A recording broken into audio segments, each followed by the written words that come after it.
science and the little observed and recognized science of metaphysics, I can decipher what they have gathered together by their observations, and then based on my expertise of studying the unseen realm and all the laws that govern the unseen realm, I can speak to you about how I have, through what I know, interpreted the data. Well, first and foremost, the science of genetics is another form of fragmentation of the study of the whole biospiritual body that we call the human being. More and more, as we advance in the study of man, humanity, we begin to fraction and fragment the physical temple into ever more microscopic venues. And we have come now to the phase of knowledge where man is now seen as an atomic structure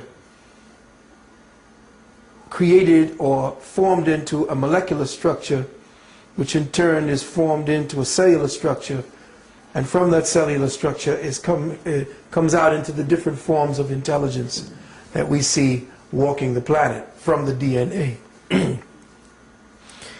All of the different quote-unquote discoveries that we're getting today is based upon the perception that present man has of himself, or the present church or religious venue of science. Science is a form of religion. Just like politics is a form of religion. Religion is a form of religious thinking. It is the marginalization of thought or certain abstracts into a formula.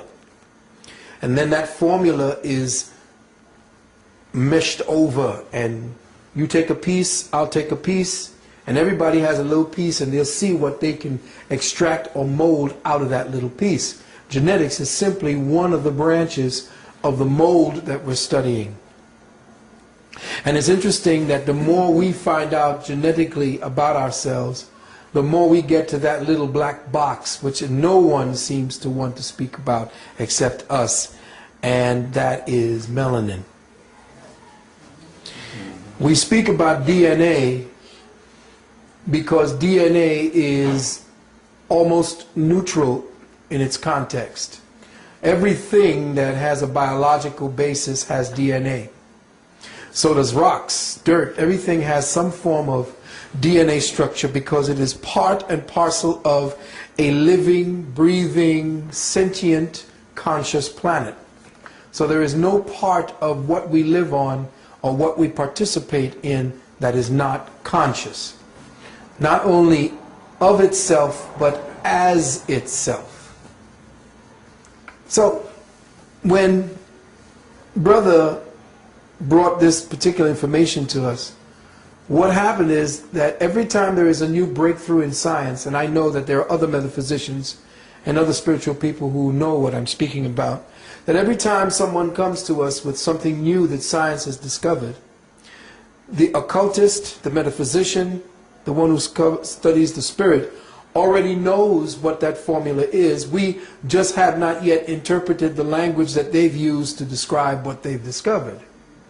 But once we get a chance to look at it for a while, we know, based upon the science of metaphysics and the study of the occult realms that our ancestors have studied, we know what they are touching upon and what they are looking through. So he may hide behind his codes, which probably, if you punch in the letters DNA, you probably get right to them. You have to see that his constant fractionalizing of life is based upon the way that he sees through the prism of his reality. He cannot see or abstractly understand and understand whole beings and whole things. The Caucasoid has a frame of reference that cannot see the wholeness of a thing. He may be able to describe the surface of it, but his ability to interface with that thing that he is observing, he does not have the mechanism, the crystalline mechanism necessary for him to access that. Oh, there are many who have crossed that line by studying ardently and religiously, quote unquote, and fervently with the dark-skinned masters, but they still do not engender the immediacy of the spirit. They have to describe it in abstract forms through their formulas and what they believe they see as we consciously move through ever-evolving stages in the spirit. So every time the spirit becomes more and more evident within each of us, he discovers a little something different or more about himself. But you see, we've already put that into capsulized form as peoples of color around the world through the way we dance, through the way we sing, through the instruments that we create in order to interface with that sound, light, frequency, and vibration that we call the Spirit of God. And I'm doing all of this before we condense into the particulars, because once we do the particulars, we're getting into the white frame of reference. And what I want to do now is to set the groundwork for how we must see and interface with the information. We as metaphysicians and occultists know that every time science discovers something, we know that it's them catching up to the metaphysician, catching up to the spiritualist, catching up to the occultist. There is nothing that he will ever discover that is not already known by the very few peoples who still retain the ancient wisdom knowledge, the ancient wisdom sciences, the mystery science that they talked about in ancient Kemet, the shamanic sciences that they talk about amongst the indigenous people. We already know this. But it is necessary because our children are caught up in this paradigm where everything needs to be fractionalized, torn apart, eviscerated, thrown up into pieces, ripped apart, so that you can see how the little pieces work. That's fine. We'll do that. But we must never lose sight of the fact that with every discovery in his own fragmented way of thinking, we must take that discovery and put it back into the piece so that we see how the whole operates.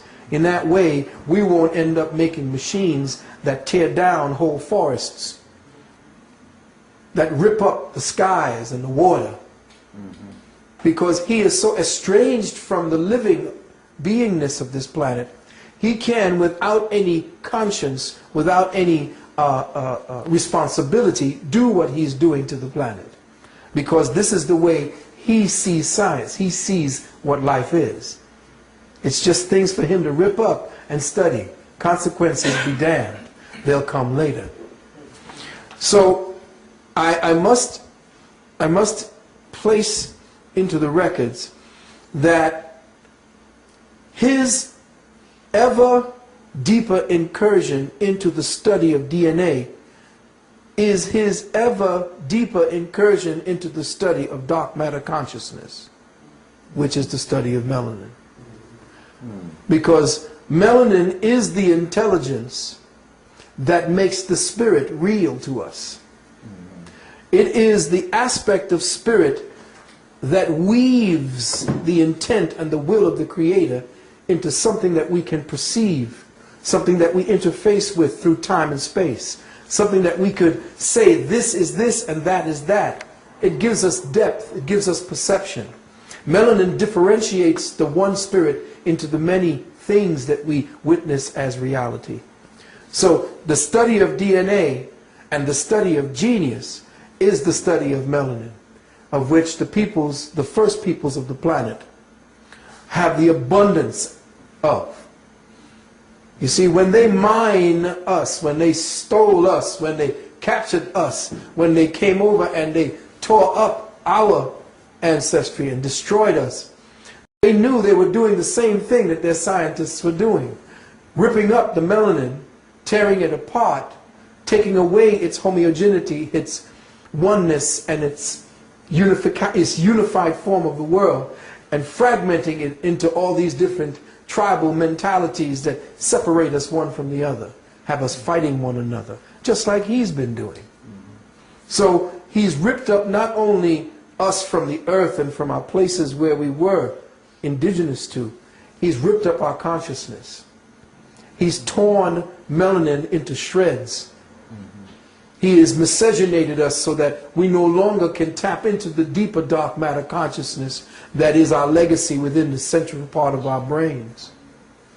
So when you have that richer part of ourselves being torn apart, he attacks melanin through the food he puts into our communities. He attacks our DNA genius and what is to come, how we may lead the planet back into its righteous trajectory towards the consciousness, the creator consciousness. He tears that up with the food that we eat, the juices, the kinds of things he puts into our community. The air we breathe with the chemtrails that you see on a clear day, where clouds that don't look like clouds are up above, with planes spewing poisons like barium and aluminum and genetic material that are supposed to be entrained within your lung tissue to change and mutate you. He is destroying the ability of your melanin to interface with the dark matter consciousness called Eta Carina that is heading in this direction as we speak today. The black God or the dark God that was talked about in Amos in your Bible. Because they said God is not the light, God is the darkness. They said the darkness was existence, and from the darkness came the light. Well, the darkness is returning, and it's making all the scientists afraid because it's about to give forth with a burst of light. Phosphine genius is about to burst forward. And they say that once it happens, the skies of our solar system, our galaxy, will not see any blackness for a period of 7 days. Now, these are written in the holy books, but these books were not holy books for us to bow down and worship to. These books were there for us to study as books of science set down by our ancestors, who spoke about melanin in the Bible, or what became the Bible that we read today. What became the Quran we read today, the Sefer Yetzirah, the Kabbalah, all of these different books that we read today have to do with the return of the darkness, which is the eternal womb, the triple black mother. And right now it's returning. But you see, our melanin, the genius, the DNA that we're about to speak about is fragmented. So I'm going to try and I'm going to attempt to put together certain things, and which is what I've done. When you asked me what it is that you wanted to speak about the 6-strand DNA series, the series, the six-strand DNA, the 6-strand. I'm going to explain what that means, and the 9-strand DNA series. That has metaphysical ramifications way beyond what their science is revealing to them, or what their own contained mentality will allow them to understand. And this is where the metaphysician has to step in, and this is why Dr. Oyibo is not only so essential to the next phase of consciousness on this planet, but why he is feared by the present structure, the present church of Western scientific thought. So in listening to what it is that you wanted to speak about and hear is global distribution of the DNA series, this is nothing new. This was already known by most of the scientists, because there are books written by the early medical scientists who went to study African peoples, who went to study indigenous peoples to the lands south of the equator, where the people are darker and more richly melanated. And they wrote a series of medical books attesting to the difference between melanated peoples and white peoples, to the point where their apothecaries and their pharmacies created drugs differently because they had a specifically specialized effect on melanated peoples as opposed to white peoples. For instance, white peoples have more metal in their medicines than black people can tolerate. So they made most of their medicines so that they could not interface. They had to put more metal into them because the Caucasoid is so deficient of iron. Whereas peoples of color have a rich uplaying of dark iron. That's why you get your dark, black, richly melanated color, is because of the fact that your face and your body has laid up iron in it. But to see, the problem is you are like an earth without the plants and the soil and the flowers that grow from it. In other words, back in the days when you had a dark, rich, black earth color, you gave off a greenish, bluish hue. Like you can go today to Senegal and watch those brothers and sisters stand in that sun, and they are so black they shine blue. That's true. But people don't know what the secret to that kind of melanin means. And it means that there are times when our people, moving through consciousness as the true earth creatures, that at times when we were in the sun, or when we would think a certain emotional thought, one of the chakras would tell us immediately where your thoughts were focused, and you would vibrate that particular color in accordance with your emotions. That's because you were in tune and your melanin was not disjointed and fragmented. It was connected directly to the interlacing conduits that connected directly to your nervous system. And that nervous system, through its own conduits, connected directly to the etheric body that you had, which is called the breath form, which you commonly call the soul. So your soul, through the nerve estuaries and the electromagnetic wiring in your body, connected you directly to your skin. And the soul had its outward representation in the way that the molecules and the atoms formed you to imitate the triple blackness, because from the blackness came the light, but in order for the light to know itself, it had to be housed back in the blackness. You see. So what happens now, we don't understand what color is. We don't understand the science of melanin, what I call dark matter consciousness. And in thus doing it, we do things unconsciously in the spirit.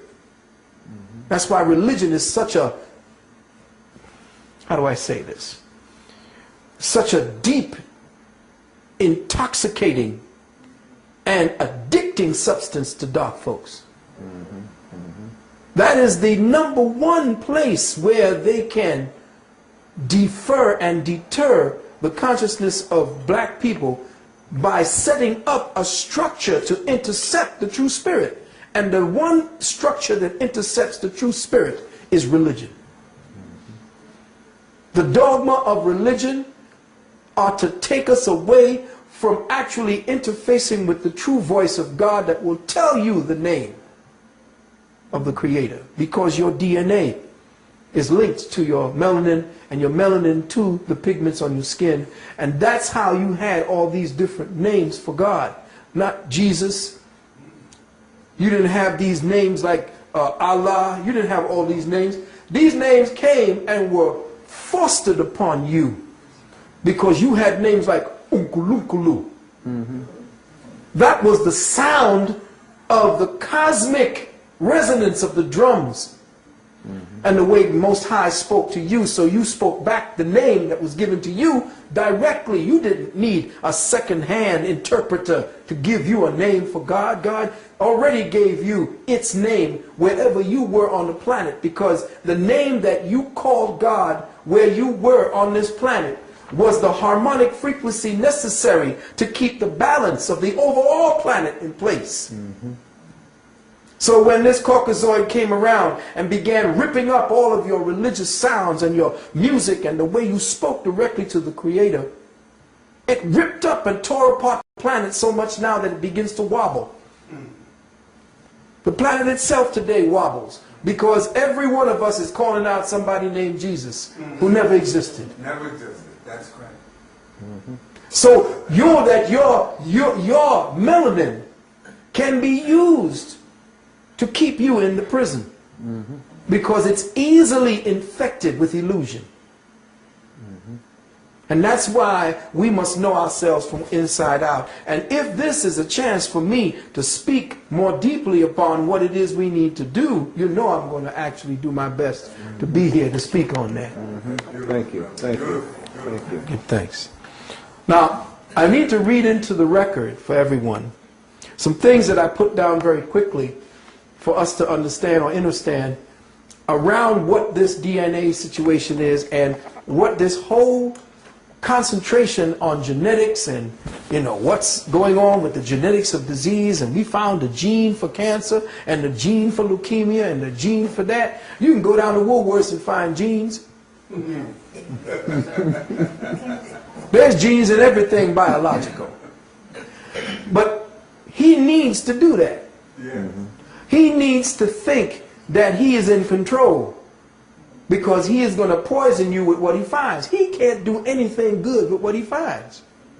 He needs to keep poisoning you, because by your suffering and pathology he lives. That's correct. Know that the medical system does not exist by your health. It exists based on you being maintained within a pool of pathology. That's correct. So his control, his science, is to find out what may harm you so that he may stay in control. Oh, yes. There is no upliftment in his science, because he has completely extricated the principle of the deity of God within all of his science. You cannot find deity in any of his sciences. Therefore, it has to be satanic. So the study of genetics, the study of medicine, the study of all of the biologies that he has is a satanic study, because he does not believe that a divine intelligence operates all things. Now, if I may ask you a question, if you would prefer just to go completely and I interject questions on the end, I'll try to do that. Good, but let me put this down, because then the questions may have been answered by what I have put down here for you. So let me just get some rudimentary things down. Simply put, DNA, or deoxyribonucleic acid, makes RNA, ribonucleic acids, which in turn, ribonucleic acids makes proteins. Everybody knows what a protein kind of is. Proteins allow things that are called amino acids to be registered messengers. Okay, so I'll show you what I'm talking about when it comes down to, say, for instance, to the DNA helix. And we'll deal with the DNA helix like this, because this is the simplest waveform that we can see. This is not, let me just say this first. DNA is not what you think it is. This is simply an abstract model by what science has done to simplify what it is. Okay, that's all it is. So when they show you this fancy model with all these little things all over it, that's a clinical model, because they don't all look like this. DNA is simply a wave energy pattern crystallized into a gelatinous mold. Okay? And the reason why it seems like this is because we're stuck. And I'm going to get into that. So DNA makes RNA, RNA makes proteins, and proteins allow the amino acids to be the registered messengers. Each amino acid is different and thus has a different geometric shape specific to its duty. So amino acids are little messengers that attach themselves along the DNA. And I'm doing it extremely simplistic, because if you get in contact with this guy, he will start getting into the church of his own scientific churches. Huge amount of gobbledygook that simply doesn't do anything, because it's their own language. It's their own way of estranging you from what's going on inside of you. So, each amino is a microprocessor. A microprocessor of light signature frequencies. Okay? So, when you eat, or when you breathe in, or when you drink water, or when you take in anything that's real food, the breaking down of substances, especially the stuff that you breathe, essentially comes from what your environment gives to you in the form of the breath. So as you breathe in or as you eat in, certain things become digested, not only in the lungs, but in the stomach and everywhere around you. Even knowledge and the sitting and learning is a form of digestion, which creates a certain type of etheric amino acid that is not yet detected by them. That's correct. Okay, so I already jumped you forward maybe 10 years to what they're going to discover somewhere down the line. But when you breathe in, your alveoli in your lungs acts as condensers and compressors of cosmic solar material that is in the air that you breathe. Now a lot of people say, well, it's in the air. How can I don't see it? Well, you can tell that air is a form of atmosphere, or almost like a watery kind of atmosphere. If you will put your hand outside a car, for instance, and you feel that resistance as you're moving through it, and you can do this, you feel it. There's something actually feeling against my hand. Well, you're like a fish in a bowl, but you are in a more refined atmosphere. You see, so in this atmosphere is a whole other universe. You're living in a terrarium, an open terrarium or open aquarium, with a kind of water that's so refined that this is the way that you breathe. Like the fish breathes, the deeper and more condensed form of this same thing. You see. So when you breathe in what are called etheric materials, solar materials that condense to become your etheric amino acids. But the food you eat is a denser form of the same thing. So as you break down food that essentially has signatures within them. The enzymes, the proteins, and the fats, and all the different types of glycerides, whatever it is that you have inside of that food, begins to break down to make certain proteins and sugars that begin to attach themselves along the DNA. Now this DNA has these little signatures here because through your body every day, through your body, there are waveforms, light waveforms that are constantly bombarding through your body, more refined, giving you information. And that information that's coming from the outside in the form of light and in the form of your emotions and the form of your thought processes and the form of the electrical magnetic energies in your nerves are passing through the DNA as well. Okay? Now, each amino is a microprocessor of light signature frequencies.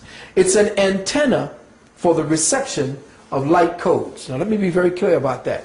Light codes are essentially coming from the sun, but it's also coming from all of what you call stars. Coming from constellations, the 12 of course you know being the zodiac. Each zodiac has a specific space wherein this world spins. There are 12 of them around us, and we're inside of that. And everywhere we go, they are positioned in different areas as we travel around this and the sun itself. So we're inside this light fixtures. Just like this light is beaming on me, that would be Aquarius. One behind me would be Leo, or all of these. So we're inside of these 12 light fixtures. And behind them, there are 12 or 200 more. So we're getting all these refined form of lights. These coming together and interfacing with one another constitute the light codes that hit us finally. Okay? And as the light is hitting us, we're breathing in the residuals of those light particles that are given off. And we're getting information messages. So, these proteins and these amino acids are micro chakras, and I'll explain all of that, all connected to the 7 primary chakras. Each microprocessor amino has a code combination. Each has a 3-letter code. So you can imagine now that the microprocessor aminos has a 3-letter code.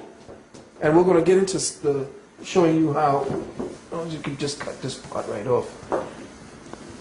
A 3-letter code.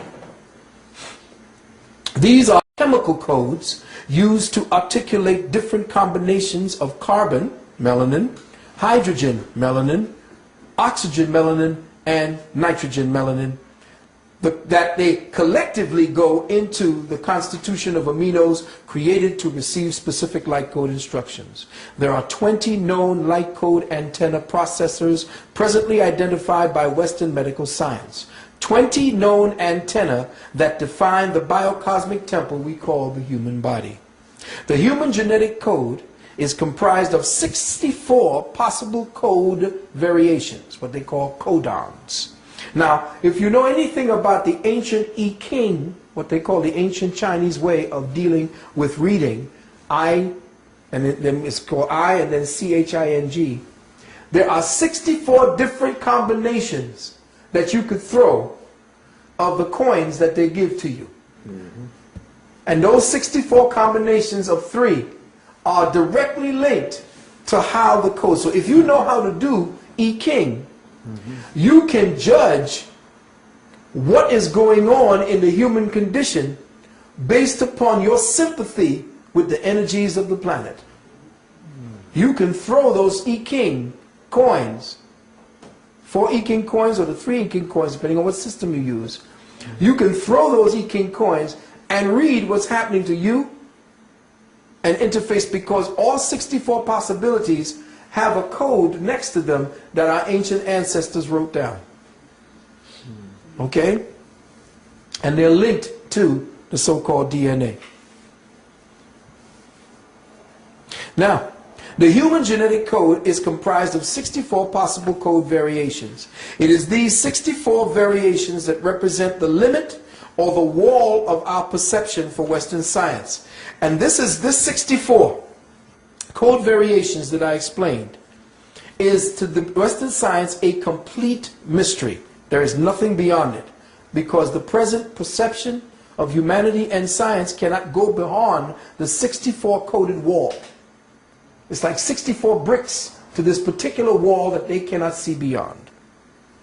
The mystery is that there are 64 possibilities, but only 20 light code antenna keys turned on and are in working order. So, if we know that there are only 20 possible variations within the chemical codes for aminos, and there are 64 possible code variations, it means that 44 code variations that would then link us up to a higher reality within ourselves are missing.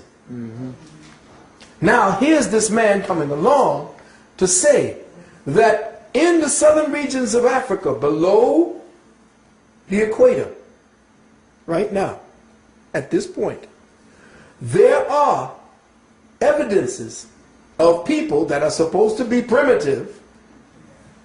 Primitive meaning first, but to them, primitive meaning idiotic and savage. But not understanding that these people hold on to the primary code keys that humanity had when they first fell out of spirit.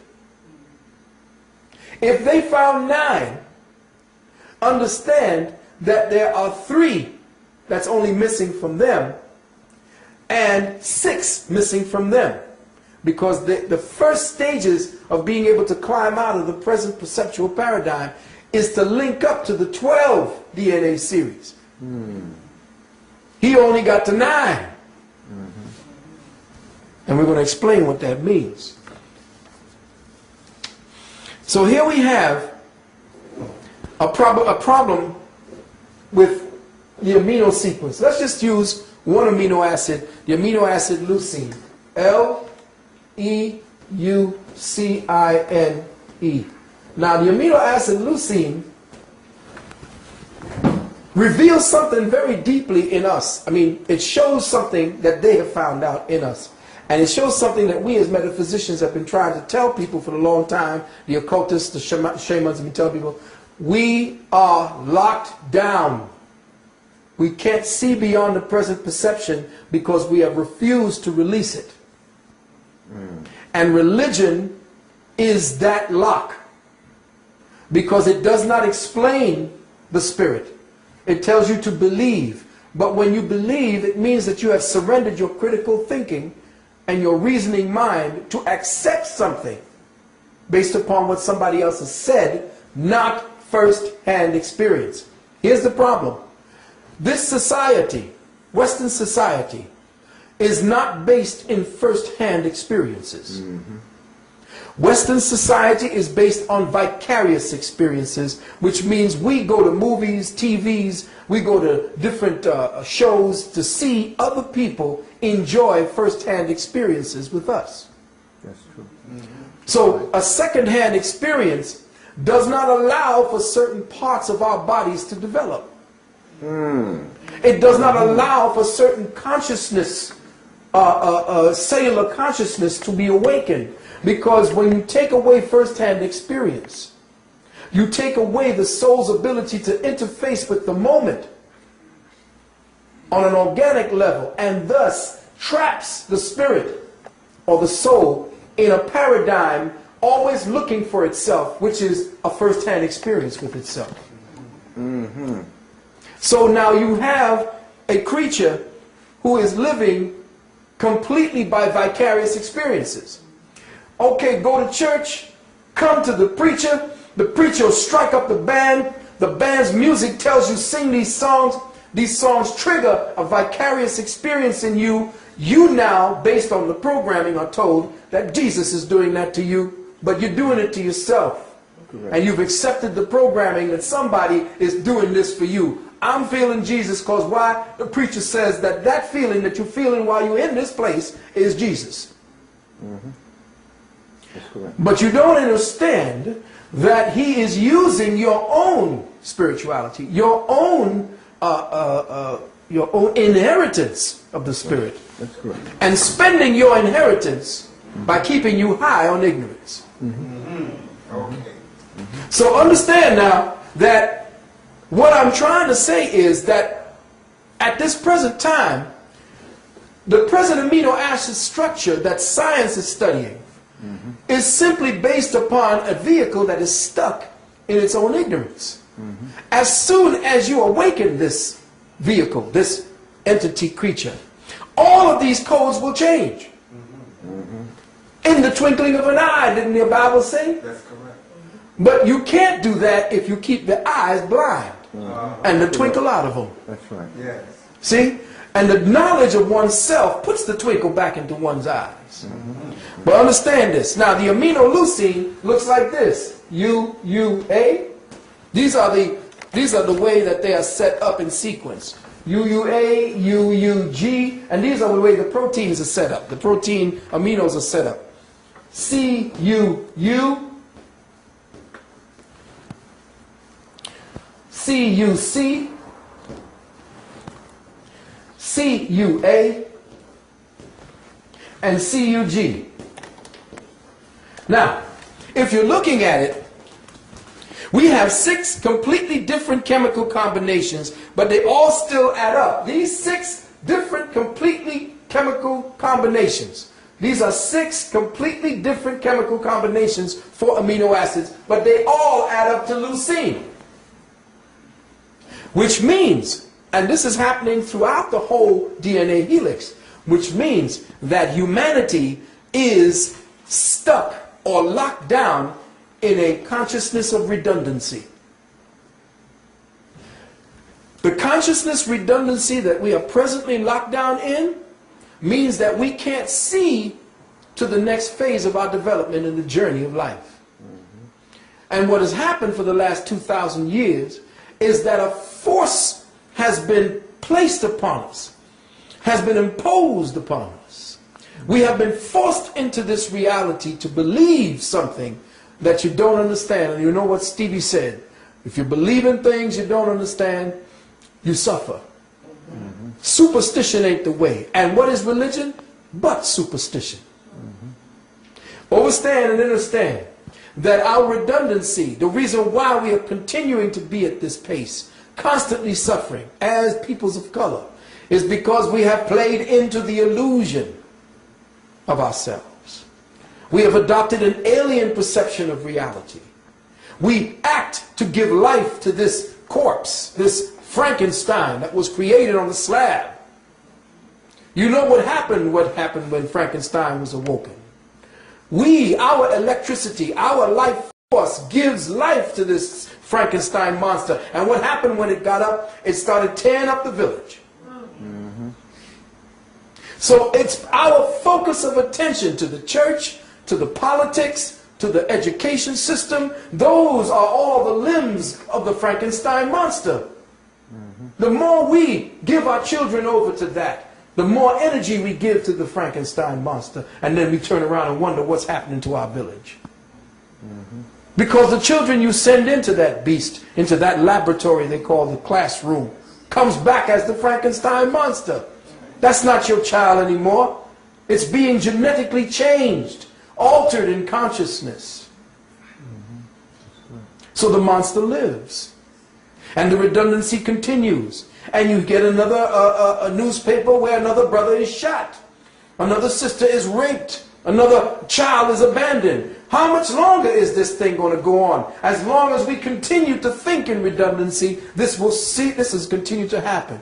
And we have now become addicted to our own comfort. Miserable as we are, we're still addicted to this semi-comfort that we call reality. If you want to truly change, you have to suffer. Period. If you pull away your electricity and say, I'm not using electricity anymore. If you say, I'm not going down to the Piggly Wiggly, or I'm not going down to the A&S, I'm not going down to any of these things that feed this Frankenstein, you watch this thing come crumbling down like a house of cards.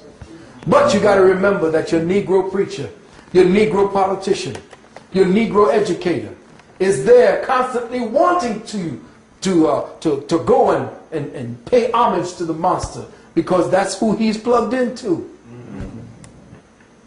I didn't care that Sharpton was speaking at some Democratic National Convention. That ain't going to change Harlem. No. Harlem is dying. Yes. Rango gave that away. Yes, he did. That's your other Negro politician. They're there to serve the illusion, to serve Dr. Frankenstein. And it's your DNA that's being perverted every day by the way that they're putting their foods. They're converting the foods and perverting the foods, and you go in there and eating anything and everything that comes into your community. Correct. And eating is a form of communication. Know that. I spoke about that in my nanogenetic mind control. That when you change the genetics of the food, you teach to the genetics of the human being. Because when the human being consumes that food, it begins to pervert the genetics. So you can genetically mind control somebody without lifting a finger, by simply getting them to eat the food that you're perverting. And your body no longer is going to be the same. The legacy that you have from your genetics, your sperm and your egg, will no longer be the same genetics passed on to that child. And that's why you have so many faggots and homosexuals and lesbians running around today. I know you're mad at me for what I'm saying, but somebody's got to say it. At the end of every civilization, there's one thing common to all of them.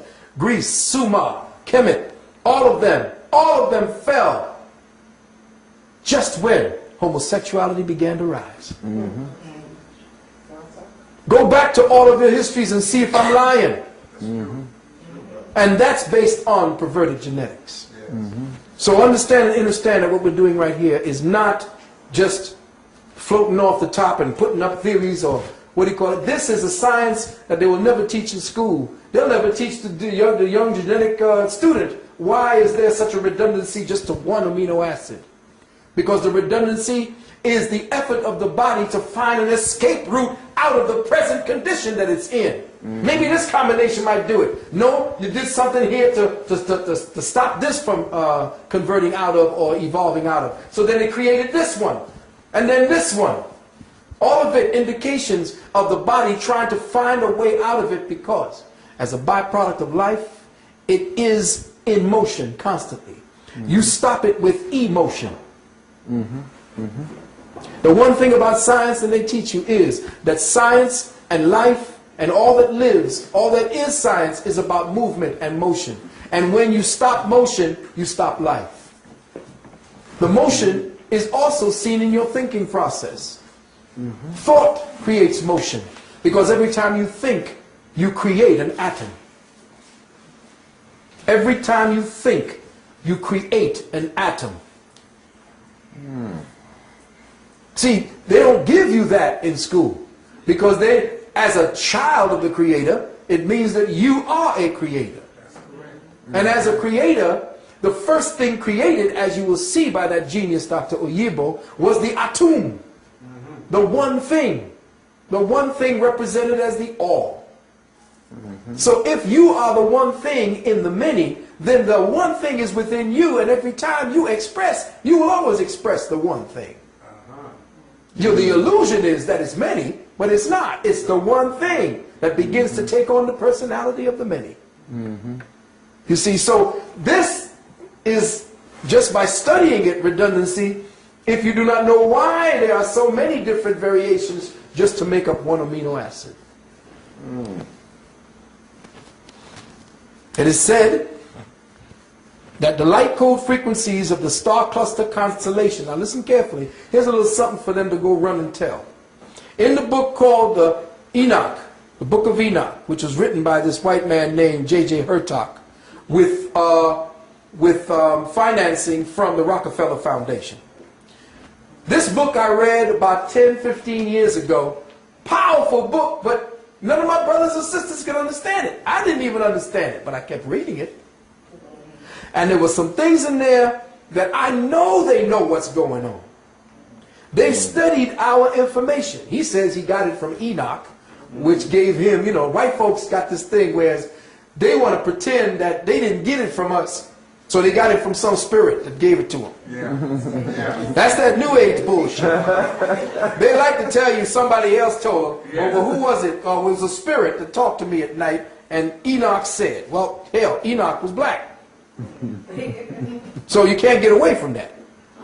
So in it, trying to remember what he was saying, I put this down. I says, the light code frequency of a star cluster known as Alpha Draconis represents the star grid system program that is entropic in nature. Entropic means that it sucks energy, that it leaves a void of energy, that causes certain energies to want to come to it.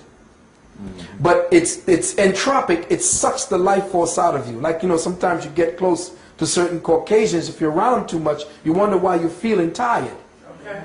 Or when you're around certain people, not just Caucasians, because there's a bunch of Negroes out there that be sucking your life force too. But there is a vampiric energy that creates an entropic feeling in you because you're feeding something that they lack. See what I'm saying? So there is right now a huge entropic energy called Alpha Draconis. And now the ancestors spoke deeply about this because they spoke about being devoured by the dragon. Alpha Draconis. Okay? But that Alpha Draconis essentially is a star constellation that sucks consciousness. Okay? That's how it feeds. Now as a result, it is said to devour all consciousness potential and keep planispheres like Earth chained or locked into the entropy of singular sun systems. In other words, we had, at another time, back 30 years ago, you know, you were there taping this, people thought we was crazy, there were at least two suns in our star system. One that was magnetic, one that was electric. Problem is, the other one got knocked out of our field of vision, and it turns when we turn. So we don't see it. And that's why they've been sending all these things to the sun. And sometimes we're not seeing our sun. You see what I'm saying? Yeah. So at this point right now, we're looking at the sun, and where we are in conjunction with the sun, if it's a singular sun, it causes problems for us. This is an electrical sun, and it causes some deep problems for us. So now, the singular sun system causes consciousness to be, depreciated. This causes the collective consciousness signal bands of our species consciousness, because as a collective species, as we think and as we are emoting, we create an energy field that is not only of our own singular one, that is like our aura, but it collectively coats the earth. So all of the billions and billions of people thinking and feeling sets up an energy grid around the planet. That's correct. Okay? Now that energy grid around the planet is being devoured when we get into certain like certain times of the year, or certain areas where you begin to start seeing the effects of that with people at war, people killing one another, people getting angry, getting shot, things like that. It's when your higher consciousness just turns down to the lower, and the dragon begins to devour all of your higher energy consciousness. As humans, we are trapped, as a result, in the 7 harmonic field of star evolution, the 7th harmonic field of star evolution. The Dravidians called this particular star harmonic evolution Darvana, D-A-R-V-N-A, or D-A-R-V-N-A, Darvana Ratri. Darvana Ratri. This particular entropic energy is what is called, Darvana Ratri is called the night of frustration. This is when the earth goes into a specific star cluster and everything on the planet begins to become depressed. Whole species like animals, you see elephants. Why are elephants going into tar pits and just dying out? Why are species dying out at 6 and 7 and 10 times? Why are whales washing up on shore? They are feeling the frustration of the planet. And this Caucasoid is part of that energy frustration that we are exhibiting, that we are being participated in. We are participating, but we are being participated against our will. We just happen to come back at a time when everything is being flushed down the toilet. But there are some amongst us who are here who are actually seeing the days and the times, tabulating it, and are growing our soul as a result. There is no superfluous time spent if you spend it in learning, if you spend it in researching yourself, seeing who you are and could be with the next person. Because your soul is growing in light. You are energizing that field that you represent individually. So if the world were to blow up tomorrow, physically, your psycho-spiritual self, the soul energy, would have retained the experience, though you may not have retained the language. And that experience will find the language that allows it to express itself in another life. So it never is lost. So when people come to you and say, live fast, die young, make a pretty corpse, that don't make no sense. That's a fool. You see. So every day that you have the chance, study. And study thyself. Every morning you wake up, look in the mirror, and what do you see to you? Because the one looking in the mirror is the student. The teacher is the reflection. And that's the secret behind how the Creator created. You see, the Creator is the student.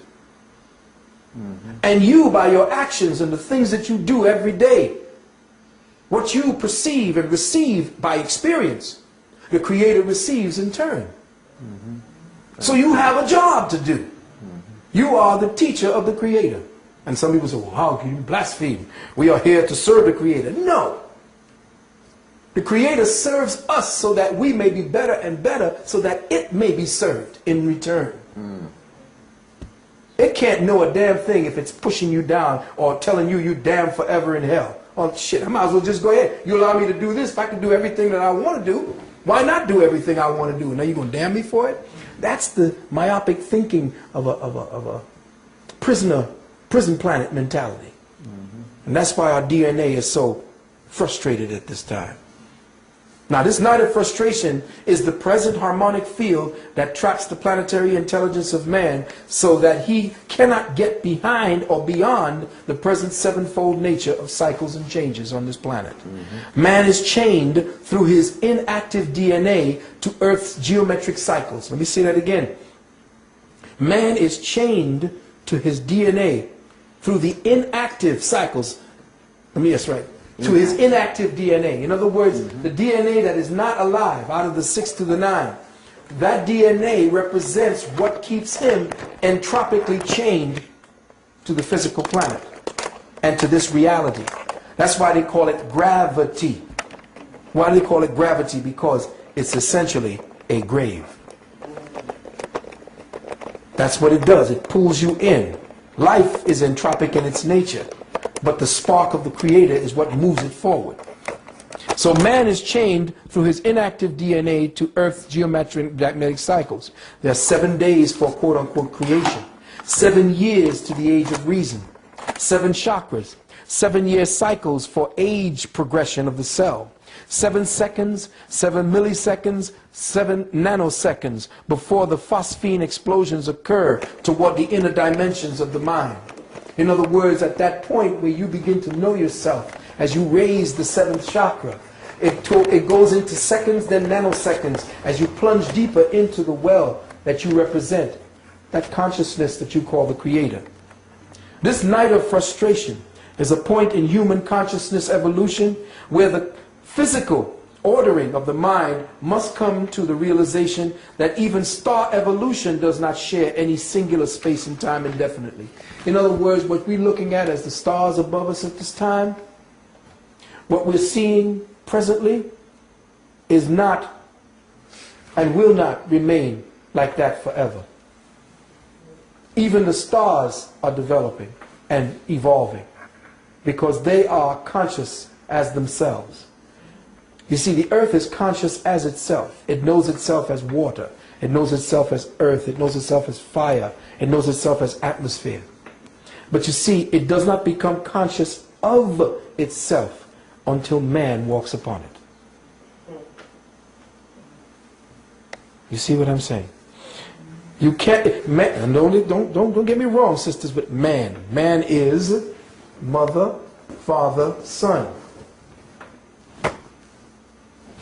Mother, father, son, in the ancient Hebrew, which is Iu. Hebrew came from this word, Iu, which is the name of an African god. And the name of the people were the Ius. So the Hebrew himself, Hebrews, I don't call it the Hebrew language or, the fire letters that they have. That's not the Hebrew language. That Hebrew language, or the fire letters, come from the hieroglyphics of light. See? This is where it came from. So light creates fire. Fire is a condensed value of light. It is a conditioned value of light. All right? And fire being a conditioned value of light would have to extrapolate from light. So the first languaging system were hieroglyphic pictographs that were beamed in the form of light codes that we then translated into what you see as the hieroglyphics, or what I call the Medunecha. So the Medunecha were the first, which means that's the light language. But I call the Hebrew language the Ku Medu,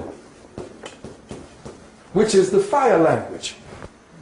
Because all of the Hebrew languages are actually the representation of flames in their different, if you look at them, they're the representation of fire. All of them. It's all about the way fire dances. So the flame language, Kumadu,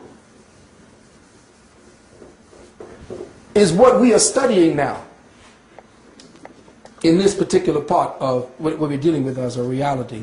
Now, I don't know if I was going to show you something again.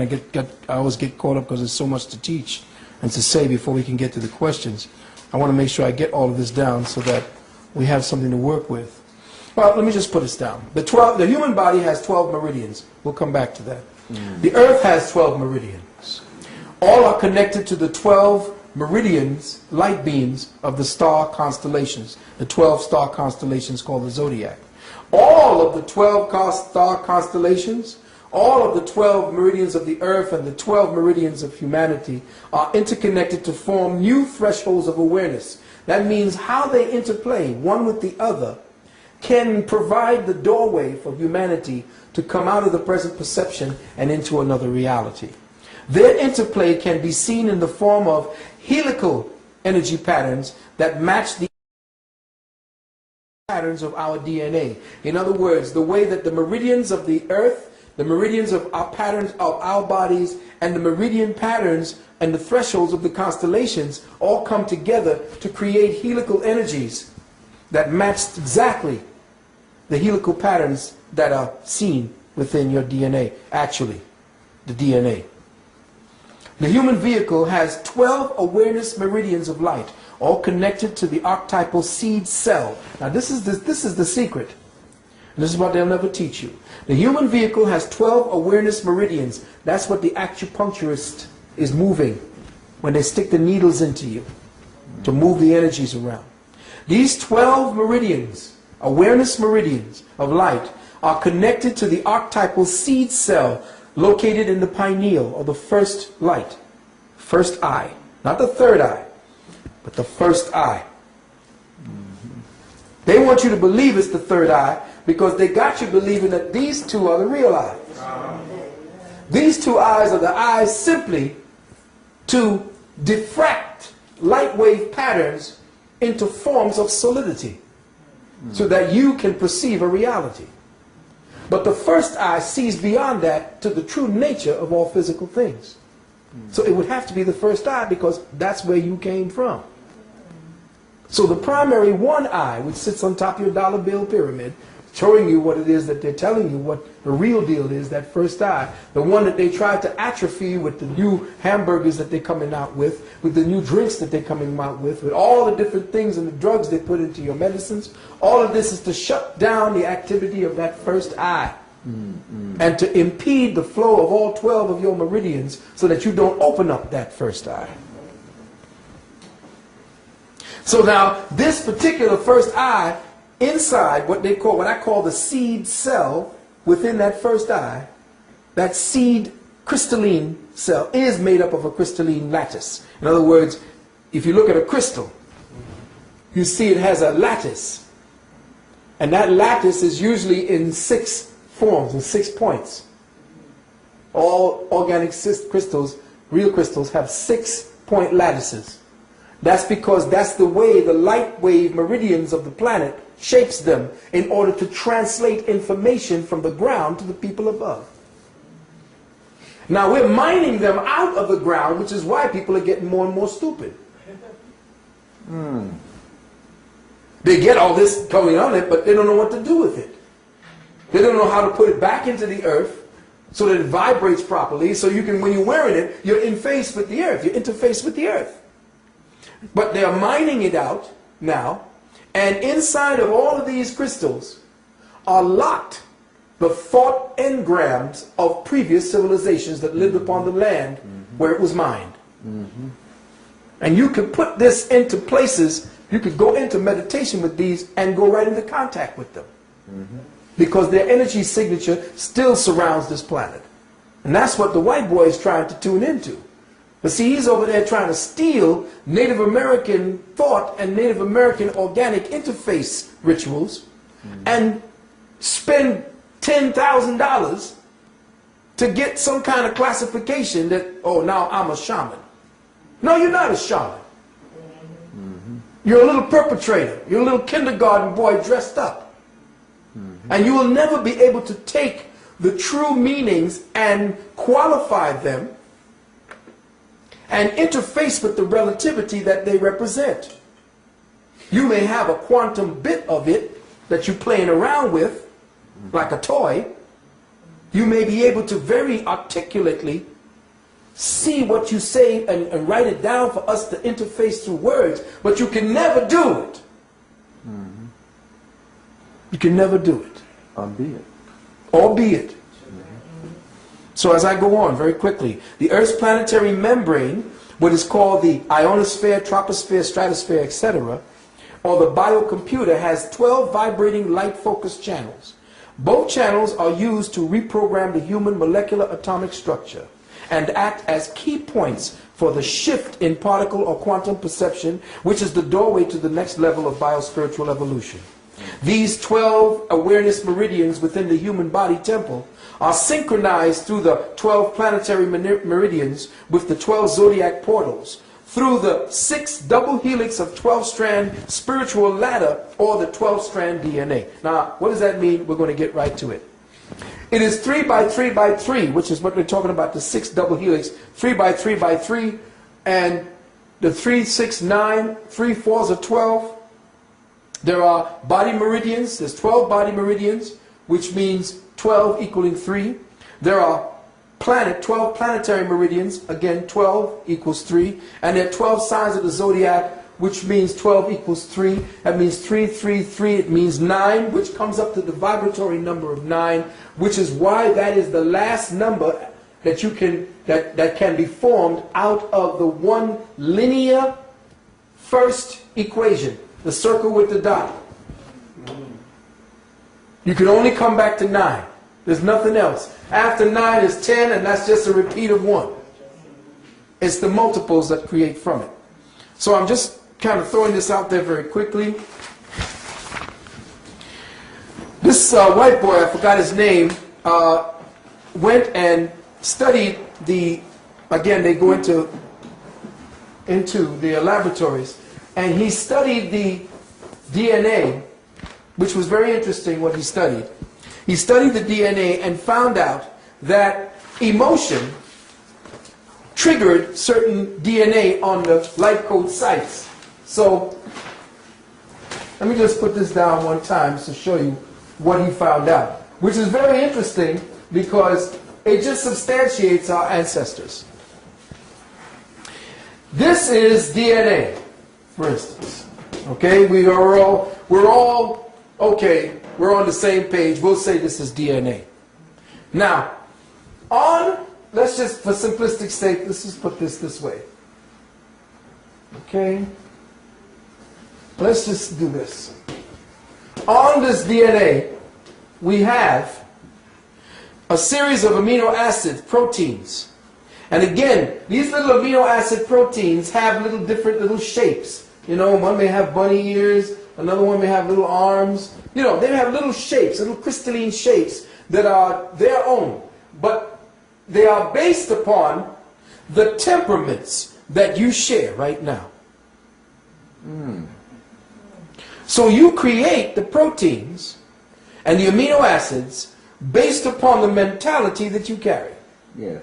So what they do to our children is to create certain conditions whereby in the education system and in the idiot media system and in the entertainment system, certain crystalline structures are formed along their DNA patterns.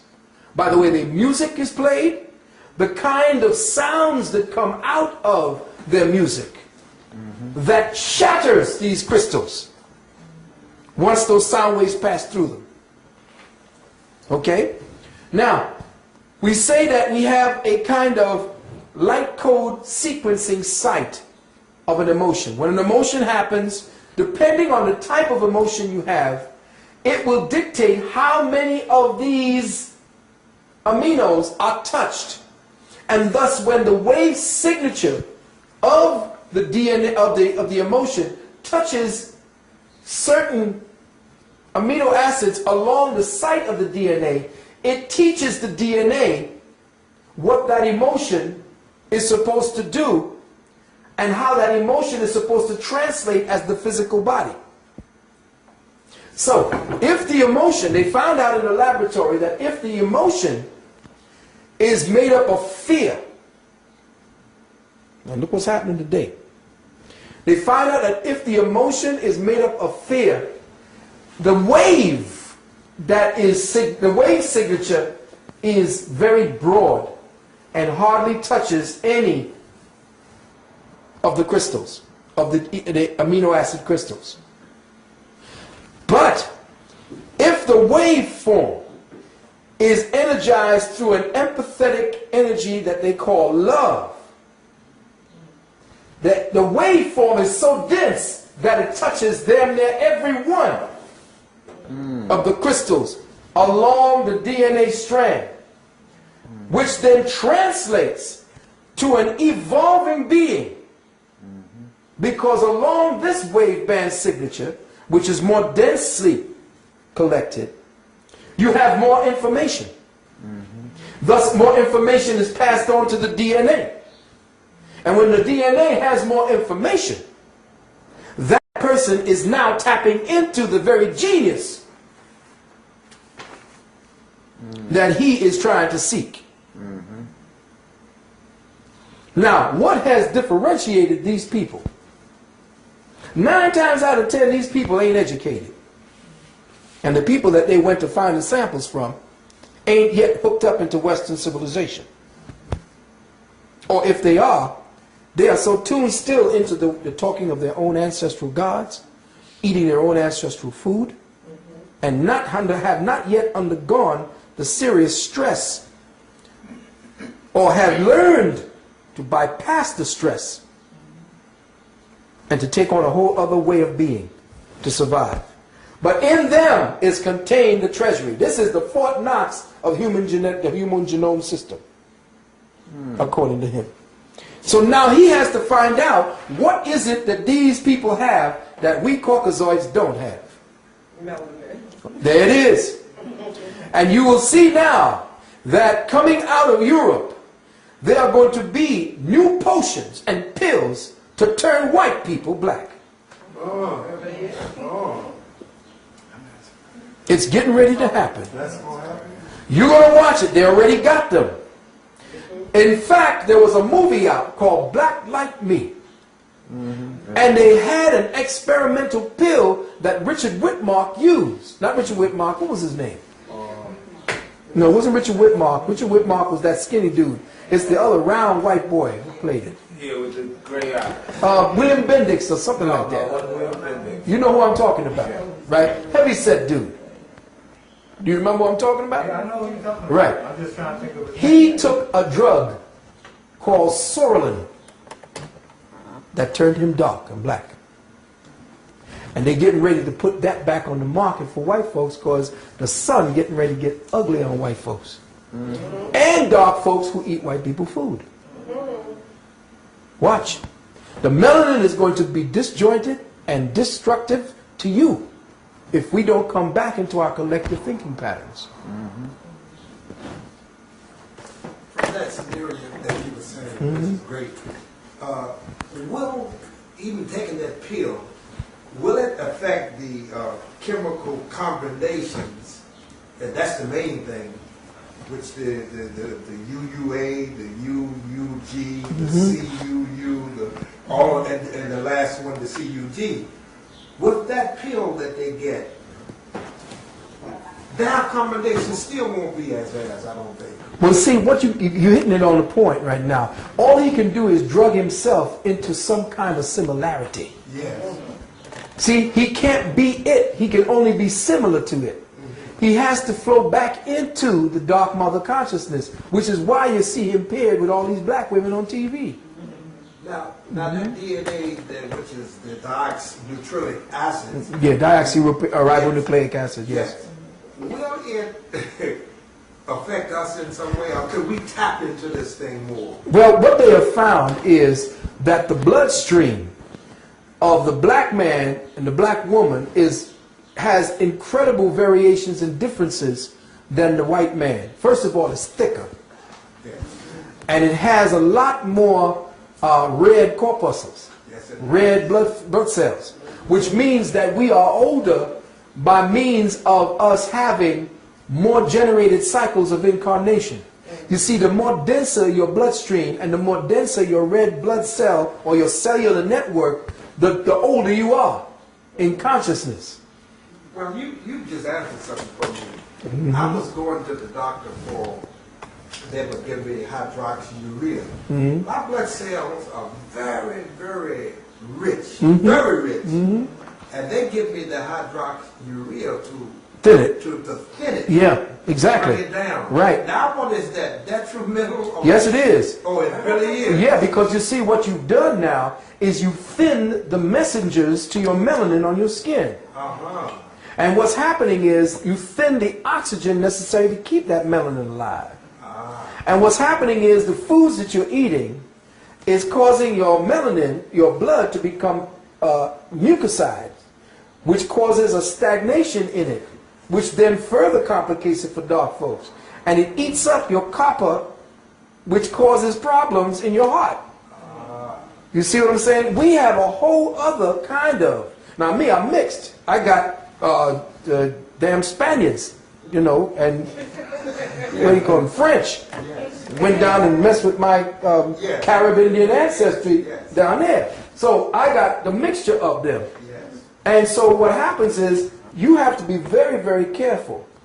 You have to be mindful of the fact that anytime you take white folks' drugs, it's going to affect you deleteriously, where it'll probably be all right for them because they need that. See, now I don't mind people who are on the black dark folks who are on the path to take the herbs first before they get off of herbs, because a herb is another form of drug. And our ancestors, until we learn that our ancestors only used the herb because it was a time of great stress and cataclysm. And we used it as a way to ameliorate pain and suffering. But we never used the herb itself. That's something over the last, say, 15,000, 20,000 years. That's when we started using it, because the earth was wobbling all around and the temperature was crazy. Everything was nuts, you see. And so we fell from that pristine time when the earth was spinning at the perfect centrifugal force that created a certain type of climate that was perfect. We didn't even need clothes. There was no modesty. We got modesty because we got crazy. We just listened to this white man that said, "You naked." What do you mean naked? What's that? I got what I came here with. You see. But of course, during the time that we had to protect ourselves against a seriously pathological sun, we had to put on, the ancient ancestral gods, or what they call the Naches, taught us how to clothe ourselves for protection. That's why you see the ancestral women cover themselves completely, because, I say this to you again, women are the most susceptible to climatic changes and traumatic changes in the climate. And that if you sisters are dressing all sick and crazy, with crotch-cutter pants all up into your yoni, dressing with your body and your shoulders all out, that means you done got yanged out. That means you got more testosterone in you, which means your genetics are perverted. See, when the women are dressing to the point where they can have a crotch-cutter set of pants that's rubbing up directly against the yoni and separating the yoni and rubbing up against that delicate spot, and they don't feel nothing, they have become yang. Because that's for men. Men are the ones who need pants. Not because we just going to put it on for style. It's because pants afford us the best way to get rid of the extra heat that we make. Pants causes heat to be deflected from the body.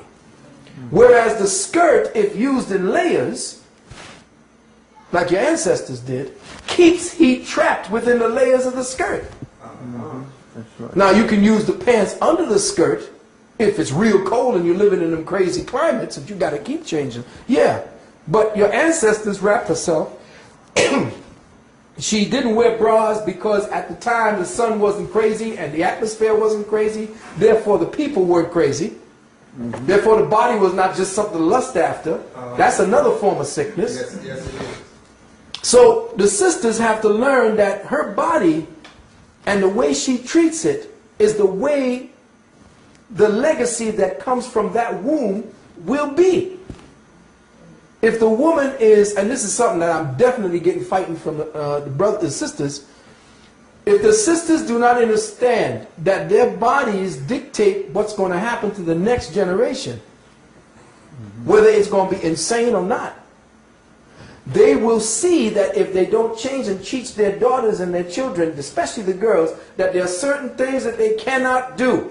I don't give a damn what the style is, because this European is setting the style trends for our young girls. Not us. That's correct. And they're dressing our children. Yes.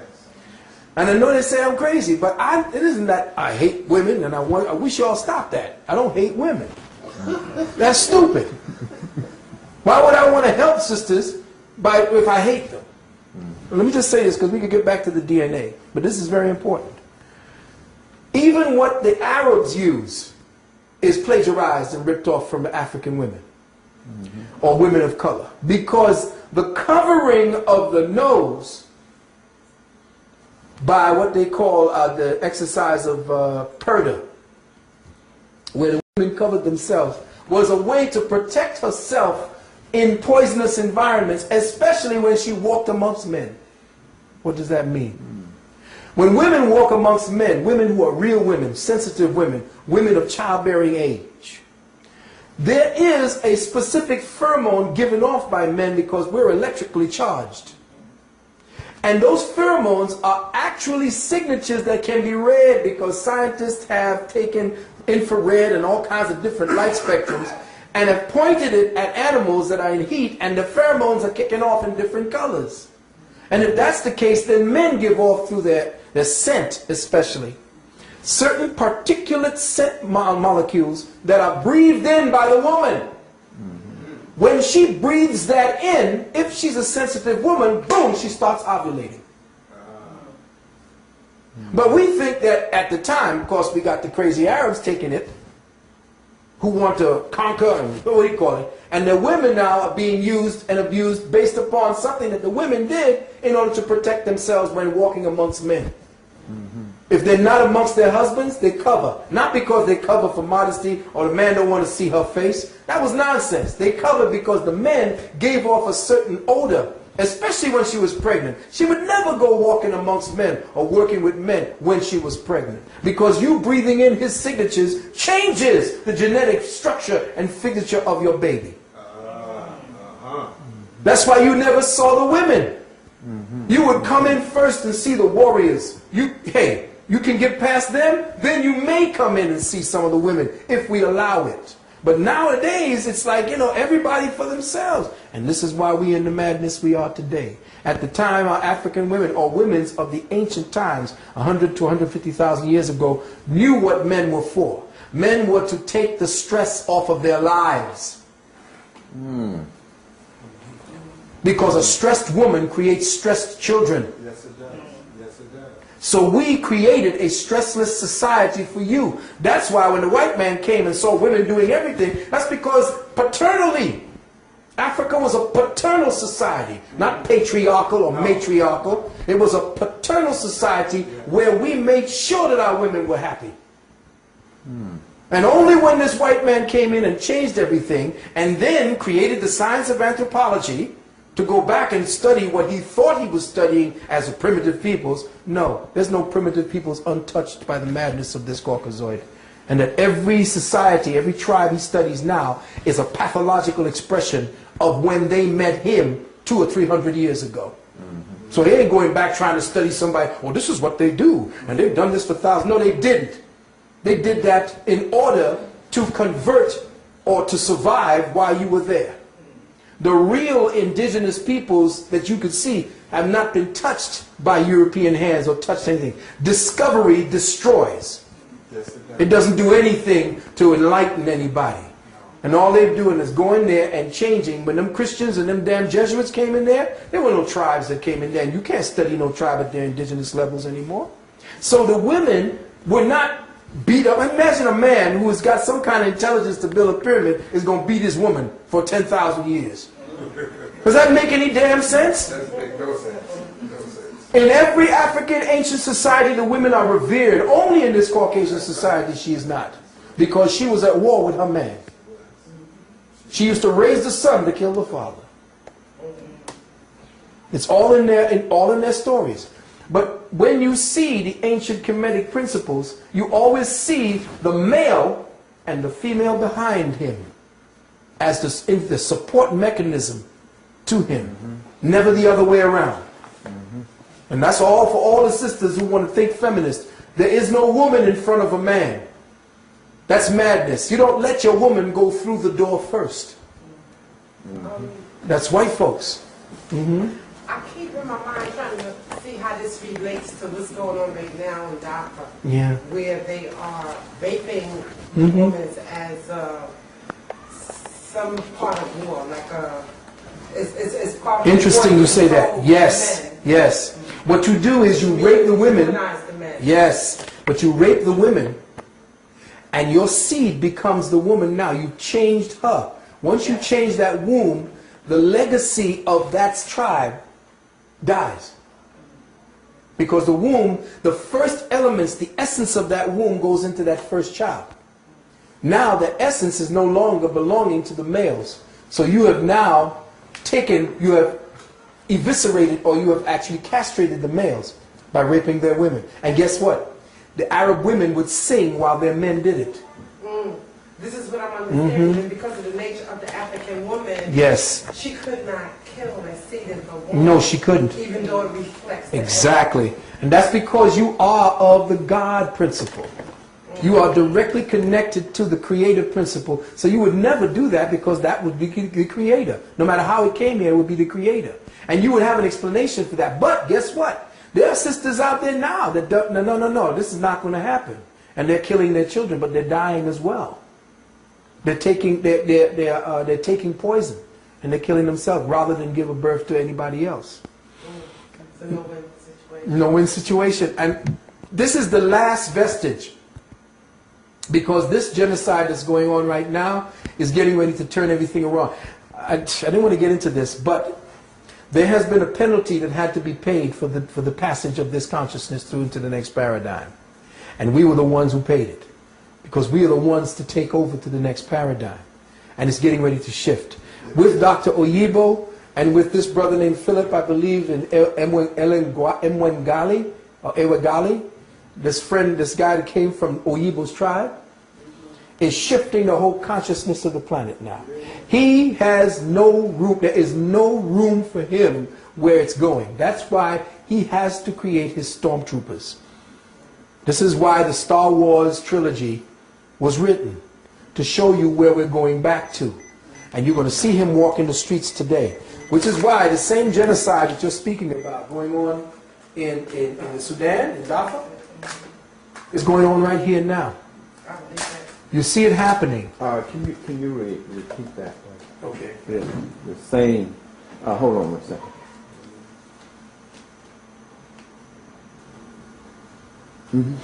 This is why the same genocide that's going on in Darfur today, in Sudan, is reminiscent of what the genocide protocols are set up here for today. And all of the weapons from science is now going to be targeting to people of color. Walk Harlem today, and I guarantee you in 10 years, you won't see any black people there. If you do, they're going to be regimented to being consumers or people who do menial jobs. Even the Mexicans are going to become the quote-unquote new niggas up around Harlem. And you're going to see it happening. Yes, and if you go over to Queens, there are no black peoples, only in small little clusters. Where they all gone? Go to Grove Park. There it is. There's a lot of Mexicans and people that cannot speak English. Everywhere. Doing most of the media work. Everywhere. And this was a plan by the Bush administration to saturate, yes, with Mexico. That's why they call him El Zorro. Your boy, the president, the fox. Smart. He just opened up, and they opened up the borders, because remember, he got the boy, Bush, he's got the Spanish blood in him. Spanish nobility. Yes. Spanish nobility. And they know what they're doing by putting them in, because these people do nothing for me. They need new niggas. They don't have to ship them over in boats no more. They just have to open the borders. In California, Texas, Florida, all that's Mexico anyway. Hey, coming down from Canada. It's the same way. They're going into Canada. You see, and they are stopping Africans. They have a kind of a quota system for Africans and for Haitians, because they know what they have to do. Right? The genetics. It's the genetics. And they don't call them Spanish. They don't call them, quote-unquote, Indians. They call them Hispanics. Now, Hispanic is just another name genetically for white. Yes. Yes. The word Hispanic translates to mean white. Yes. That's right. If you look at the sheets, okay, white with Hispanic, black with white. They don't have pure white wasp anymore on those, what do you call the forms? The census forms. There's 6 different types of... In prison, they categorize Latin and Spanish and Hispanic, all that's white. Yes. In order to... Exactly. That's right. That the white people are still right. But their DNA now has reached the point where it's no longer able to continue. It's just like being cloned. If you clone, say, after 7 times, The strain is too weak for you to continue cloning. Well, remember, the Caucasoid was supposed to have maybe 1,000 to 2,000 year cycle. It's up. Oh, it is up. It's up. And the thing is that he has to escape. In my book, The Wounded Womb, I talked about him finding a way to escape back into the gene pool that can transit from this lockdown paradigm. And the only gene pool that can get out of this paradigm is the black woman's womb. So he is doing everything. You see him on the news constantly next to the black woman, and she's just as white as she can be, trying to be white, but she's accepted. But he knows, and he is telling you in all the commercials, he's telling you in everything in the movies where you need to put your seed. Reinvent yourself. In other words, no, now you reinvent yourself to stow away. Okay. To stow away into the boat of Ra, which is within the womb of the black woman, the melanated woman. He will stow away so that he will show up somewhere down the line as a consciousness, because he can't exist in the cosmic framework anymore. If you read the Nubian, what is that? The Nubian, what is that called again? There was a set of tapes that came out called the Nubian Codes or the Nubian something. But in the Nubian, you know what I'm saying? I'm talking about. Well, in this Nubian framework, in these Nubian tapes, they speak about the fact that if you, as a species consciousness, as a collective species type, were to participate in genocide, your species strain would disappear within the cosmic continuum. So the Japanese, in the next 20 to 50 years, will only have about 20 or 30,000 of their own represented. So they're going to disappear too. But yes. But in the Eurocentric framework, to mate with the black woman, he must kill off the black man, mate with the black woman, kill off the black man. So yes. You need to speak to that too. Well, yeah. What he has to do. The sisters are going along with it. Yes, they are. But again, remember, and this is no aspersion to the feminine principle, because we have a very intelligent or very studied female class amongst us, and they take what they have studied in school and factor that into what they believe to be reality. But the female mind is a support mechanism. It is not an initiating mechanism. It is the necessity for the soil. A soil supports the growth. The female is the earth. She is the soil of all creation throughout all existence. Thus, she is a support mechanism to all that is life. You cannot take her and put her into a managerial position to create situations where you solve problems and dynamics that needs mathematical logic and so forth, because she doesn't function that way. She wasn't made to be functioning that way. That's the masculine principle. But when you take her and put her into that and force her to study that and change her nature, that's the secret. Change the female nature from one who supports and use her unconditional love matrix as a way to accept anything, like homosexuality, is mostly, reason for that is because women have been given more power. And the reason why homosexuals, males especially, can come in so fervently and be so out is because the females have been given the power to say yes or no, or I'll accept it or I won't. But their nature to accept all, like, you got the butt ugly child, well, that's my baby, I love my baby, and well, he's a little deformed, but I'm going to love, that's your own, that's who you are. No matter what kind of seed you put into a soil, if that seed is deficient, that soil will give whatever it is that's in that seed will be allowed to grow. But when the male comes along, he'll chop that shit off and throw it away or burn it. The male has that unfeeling capacity to say no, hell no, no. And that's what the females abdicate to if you have a good man, if the man ain't nuts and crazy and stupid like he is today. What happens is you defer, and this is the secret of the relationship. A woman gives up her power for love, the man gives up his love for power. And when those two dynamics come together, then the helix is complete. But if you don't give up power, sister, nothing gets done, because the male's whole nature is to seek power. So he's going to be constantly at odds with you. So what happens now, the Caucasoid, knowing the psychology and the nature of man and woman, would use the black female, take her out of the home, and make it so that her man can't take care of her. Because he's insane. He has been spoiled. He is doing all kind of crazy shit with himself from the time he's young. And he is taught that he is the criminal. He has to do this, blah, blah, blah. Give him, take away his ability to lead. Put movies out there, especially if you go there today, you look today on your television at your sitcoms, and every man there is some kind of castrated jackass with the woman ruling the house. Nowhere have you seen a black man in leadership. Even Cosby, with his idiotic self, was pussy whipped by his what do you call it? You know, what's she gonna say? Oh my God, what's she gonna say?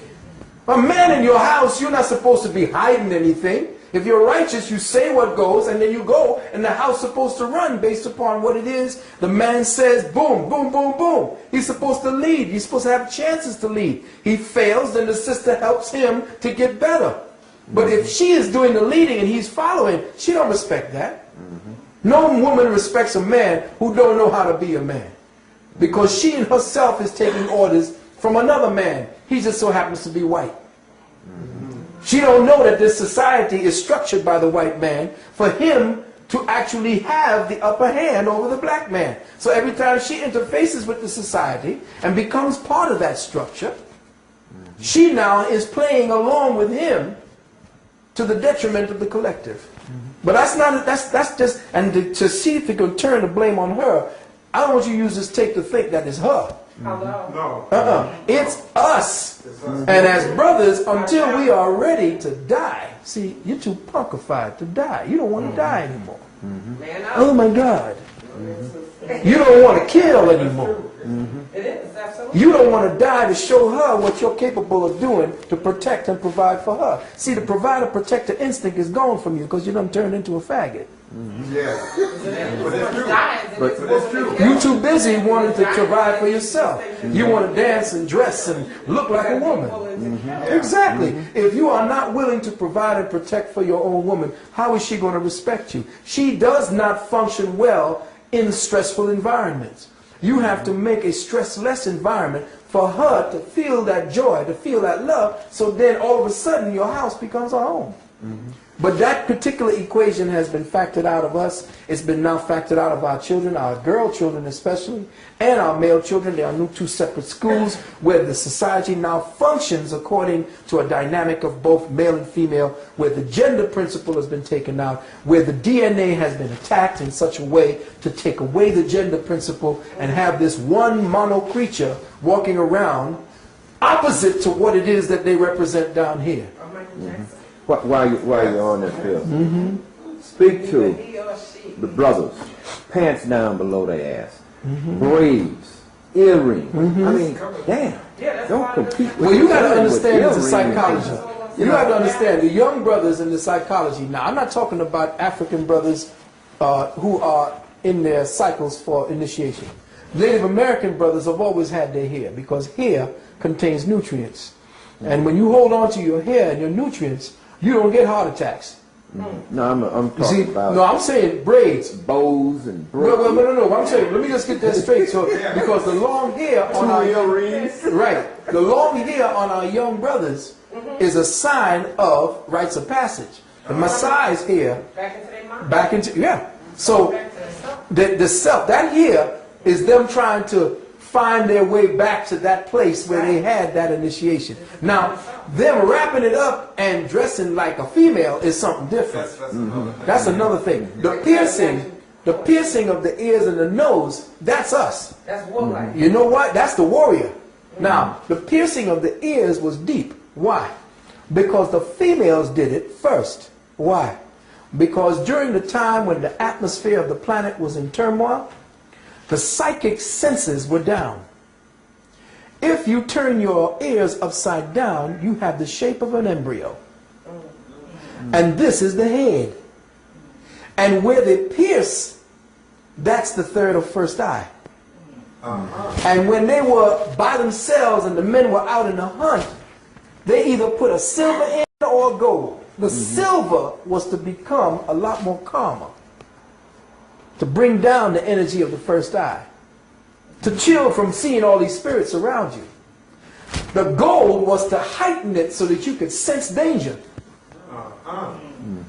The skin being cut was not just scarification for beauty and all this. That's what the white people came to talk about. The scarification was science, because where the Africans had to run during the times of turmoil and war into places that would not be habitable by humans. Because see, the part of Western Africa was not supposed to have been inhabited by any man. It was supposed to be only the animals. That was our wildlife, wild kingdom. Western Africa. It's the eastern coast down by where all the rivers were running, where all the fertile land was, not damn near by the desert.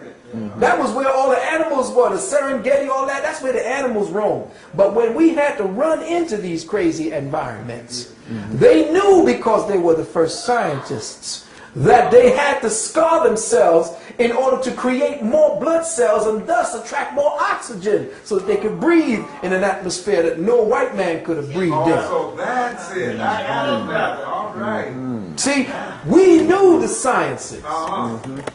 You see, we knew the sciences, so the scarification was a way to survive within that environment. And did not the Creator sickle ourselves so that we could live inside of that environment?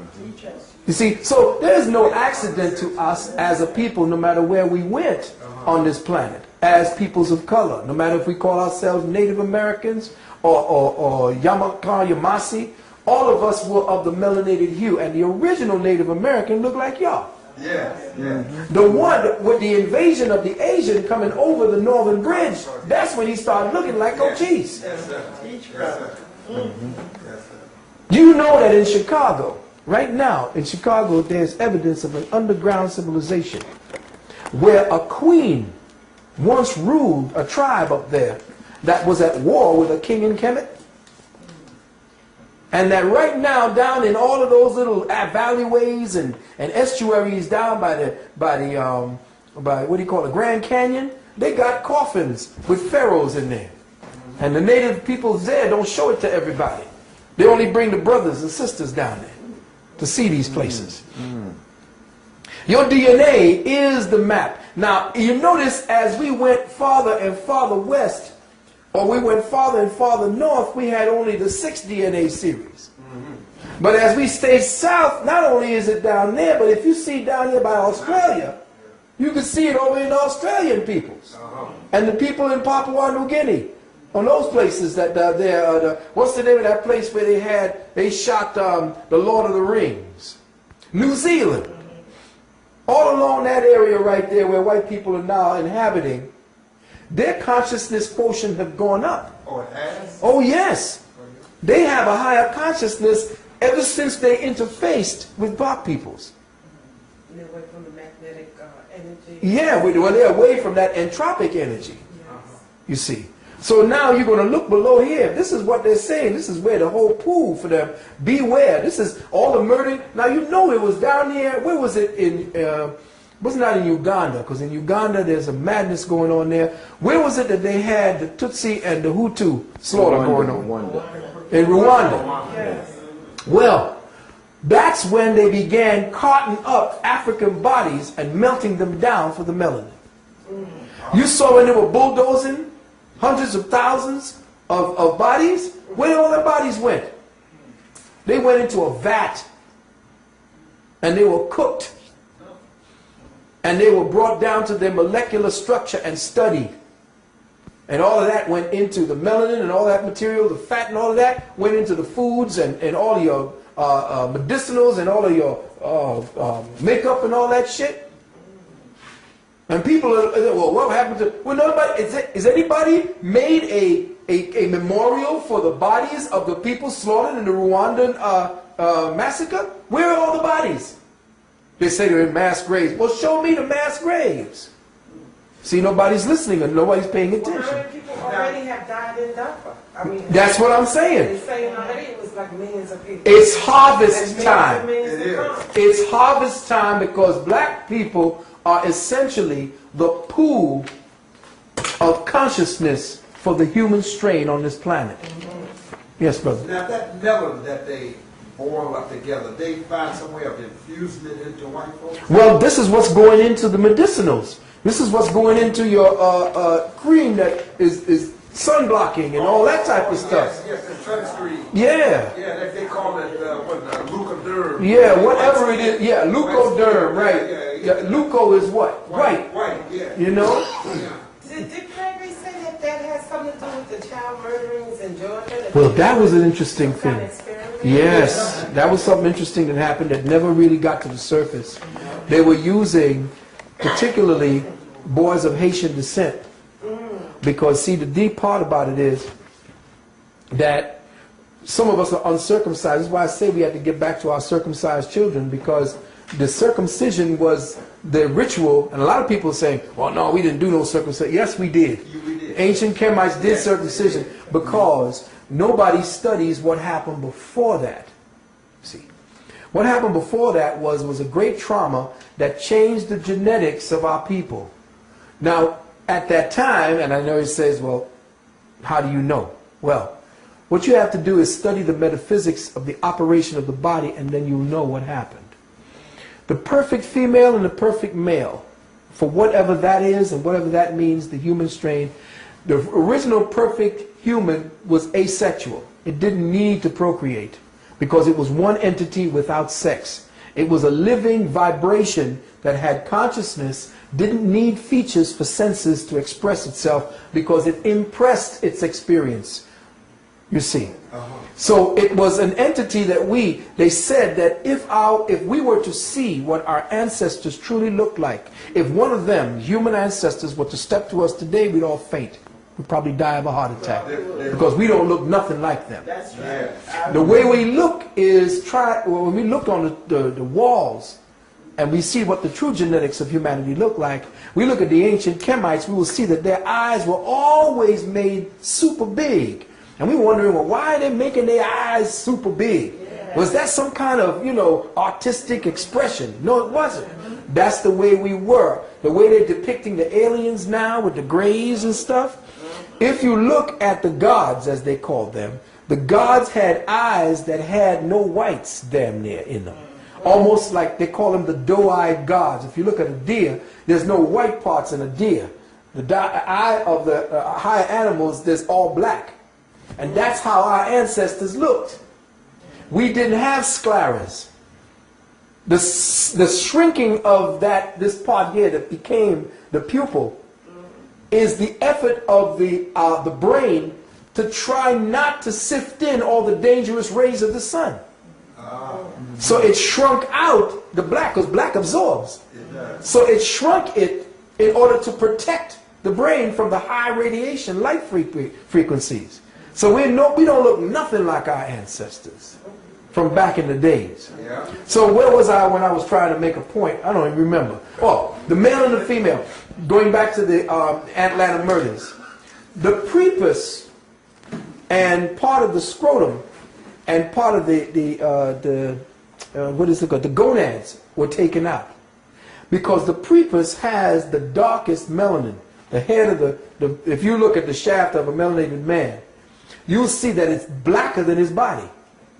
Because that's where the creator energy is, in that. And in the prepuce, which used to cover it, that's the blackest part of his body. Now that was removed. Why? Because the prepuce was the pathological imitation of the female vulva. And to become a man, it had to be removed. This is why when you studied, if you study the Gray's Anatomy, which I did study it, and a lot of people came down on me because they were saying, well, damn, why you want to cut this off? That's going to take inches away from the pleasure and all this bullshit. Why did our ancestors do it for 10,000 years, I asked them. Did you ask before you start taking on the white man's perspective, the white man's feminist perspective about circumcision? Did you ask them why they did it for 10,000 years? Not just in Africa, but all over the damn planet damn near. Because within us, we recognize and knew that that was not the way the male was made. And if you go into the old medical books, which I studied, the Gray's Anatomy, it's funny how Gray's Anatomy is no longer being referred to as the best book on anatomy. But I go back to the old shit. That's why I don't like the new dictionaries. Because there's words in there in the old dictionaries back in the 50s and 60s that have words that don't exist here today. So what I've done is I studied and found out that when a child is being formed inside of the mother's womb, you can tell it's going to be either male or female because one of two different ducts are being formed. When it's a male, coming off of the kidneys is something called the Wolffian duct. And it's Wolffian duct, I believe.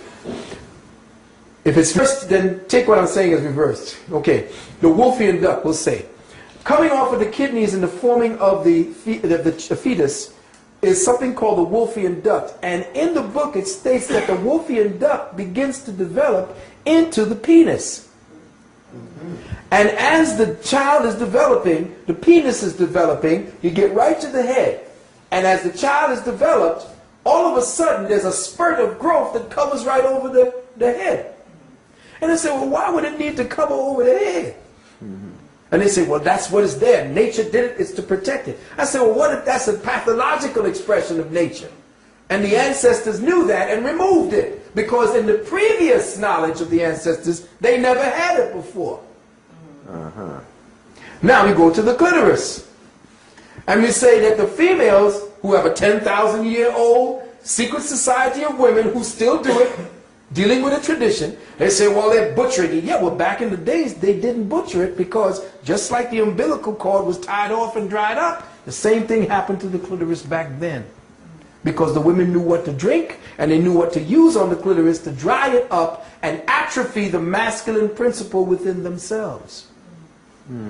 So for the woman to become a woman, she had to atrophy that so that she could be the woman. For the man to be the man, he had to take off the female presence on him. So when you begin to see it from the wisdom of the ancients, you begin to understand. Now, when the man goes back after he's done what he's done and he's growing older, or he wants to become a priest, what does he do? He goes into his sanctuary or goes into the place where he is in his monastery, and he puts on the habiliments of the monastery, and then he replaces the prepuce with the hood. That's the reason for that. That's the expression, because he's now asexual and he has both sexes that he represents. He's not supposed to be sexual. The hood represents the return of the prepuce over this head. You see, when we stop falling into the bullshit, whatever it is that white people are trying to tell us about ourselves, and we stop playing into that game that white folks got us believing is real, of course it's going to be butchering. Because if the sisters back then don't have the same cultural tools and cultural rituals and cultural knowledge that they did, that conducted that ritual for the females, of course it's going to be butchery and it's not going to be the same anymore. What is the same in our society anymore? But if they're trying to continue the tradition, it was for a reason. And for them to be castigated after doing it for 10,000 years and you coming along with all your knowledge and science and saying, well, you shouldn't do that. It's called female genital mutilation. What the hell does that mean? Yeah, it's just another white woman's way of functioning and trying to take over. And most of the sisters, that's the one, right, and most of the sisters promoting against that tradition were educated in Europe. You see. Exactly, all of them. So I as far as the situation with the sisters and the prepuce and all that, I know what that was for, so I'm not condemning them, because in their own genetic memory of their ancestors, they're following through with what they knew to be right at the time. Our genetics are perverted. part of the expression of that perversion is the prepuce and the clitoris. Now they can come to me and try to come at me with what they know. I don't care. I can still destroy any theory they bring because I'm dealing from a metaphysical, metahistoric, and metacultural perspective. They will never get behind what the culture is seeing in front. They don't go behind why it happened. Some, even the brothers and sisters in Africa, don't even know why they still do it. They just know that they do it because their ancestors did it. Like they braid their hair. Exactly. Braiding their hair, doing it, what do you call it, putting it through their lip, putting it through their ear. They know that this was for some reason, but it now becomes ornamentation, or it just becomes medical now. You see? But it was for a scientific reason. We didn't do stupid things to ourselves. Now, moving right along, if we want to deal with any questioning having to do with the DNA and consciousness, I'd be more than happy to speak on it. I have a few questions. Am I surprised? No. I'll give you two. I have several, but I give you two. DNA series. If you can kind of draw out how they determine what is a series. I don't know if you can. Well, again, I'm not versed in what they're speaking about as far as a series is concerned, and I'm sure that, what was his name again? Dr. Kidd, Kenneth Kidd. Right, you know who could actually give you good knowledge on that? I spoke with Ann Brown. Good.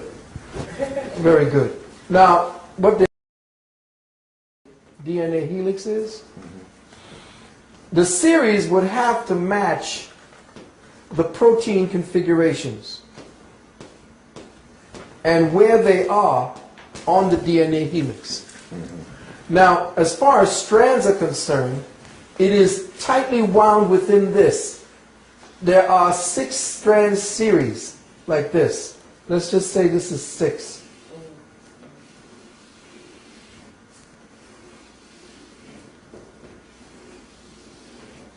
And going in the same direction.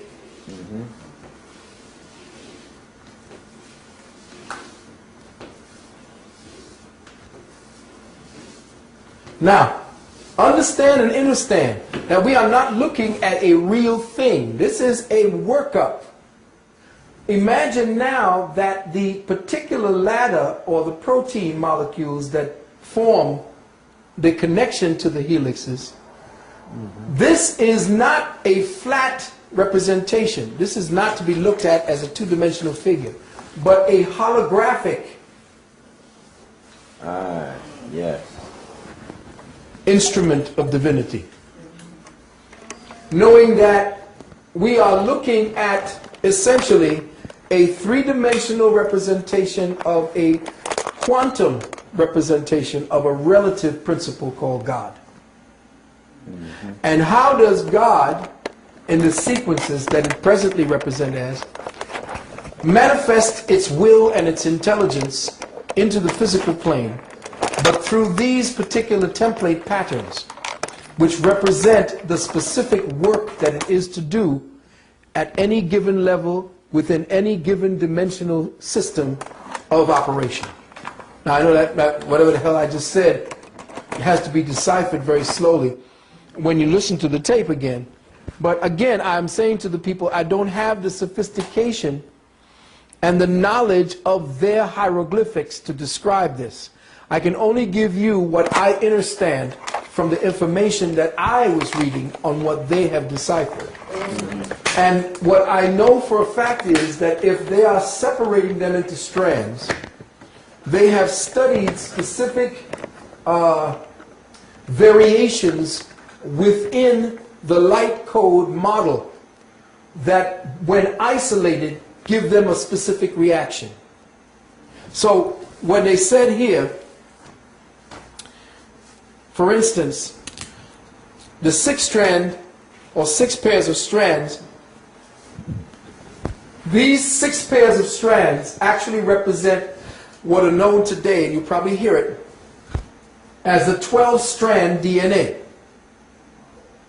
The 6 pairs represent what is called the 12-strand spiritual DNA. In the 12-strand system, the first pair, let's just say the first pair, The first pair represents the physical plane. This is the plane where all things become tangible. The second through the sixth represents the non-physical. It's a kind of energy signature or pattern within the human energy field that you call the aura. So say you have a human being.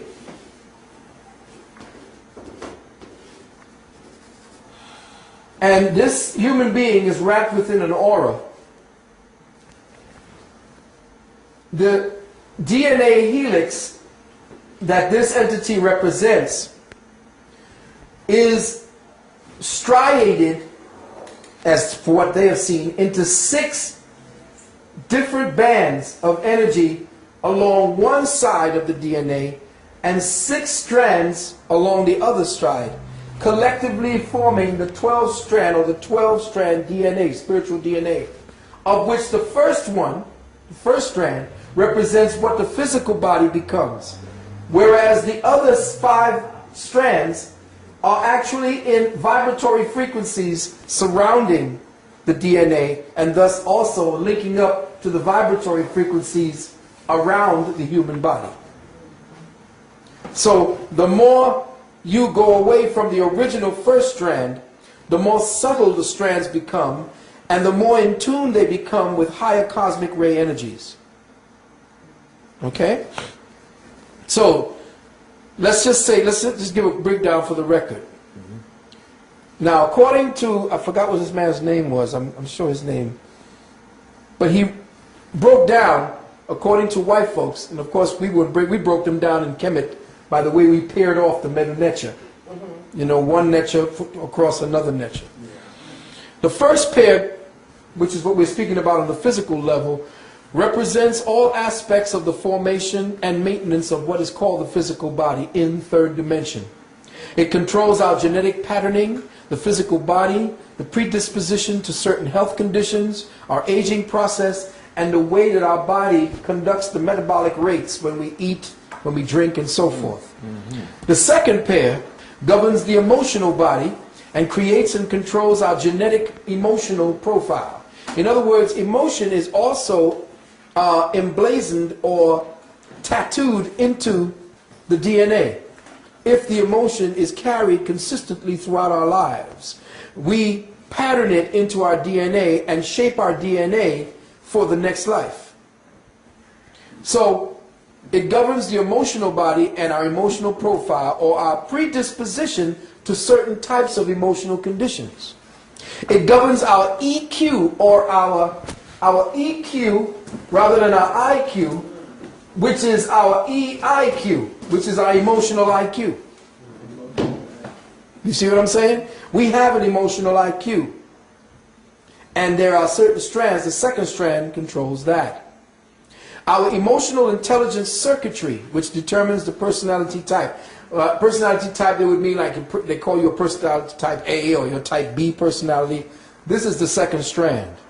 It tells you whether you're going to be introverted or extroverted. Definitely, you see, I'm extroverted. So, you know my EIQ. The third pair governs what is known as the mental body, which controls the genetic mental profile. It determines the vectors of our mental energy, whether toward logic, linear, rational thinking, or towards, which is like scientists or engineers, or it's towards intuitive, artistic expressions. It's whether you're optimistic or pessimistic constantly, whether you're prone to depression or hyperactivity and so forth.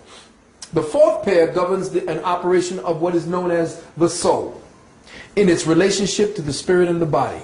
It governs the karmic patterning or the karmic preconditioning based on what signatures of experience the soul still carries of past experiences to use as karmic life lessons for the body that the body will express as disease or predispositions to specific addictive tendencies. In other words, it is the specific genetic pattern that allows the soul to learn, which is why it becomes so dangerous when the new science of genetics are now leading towards people taking out your genetics and replacing them with another form of genetics.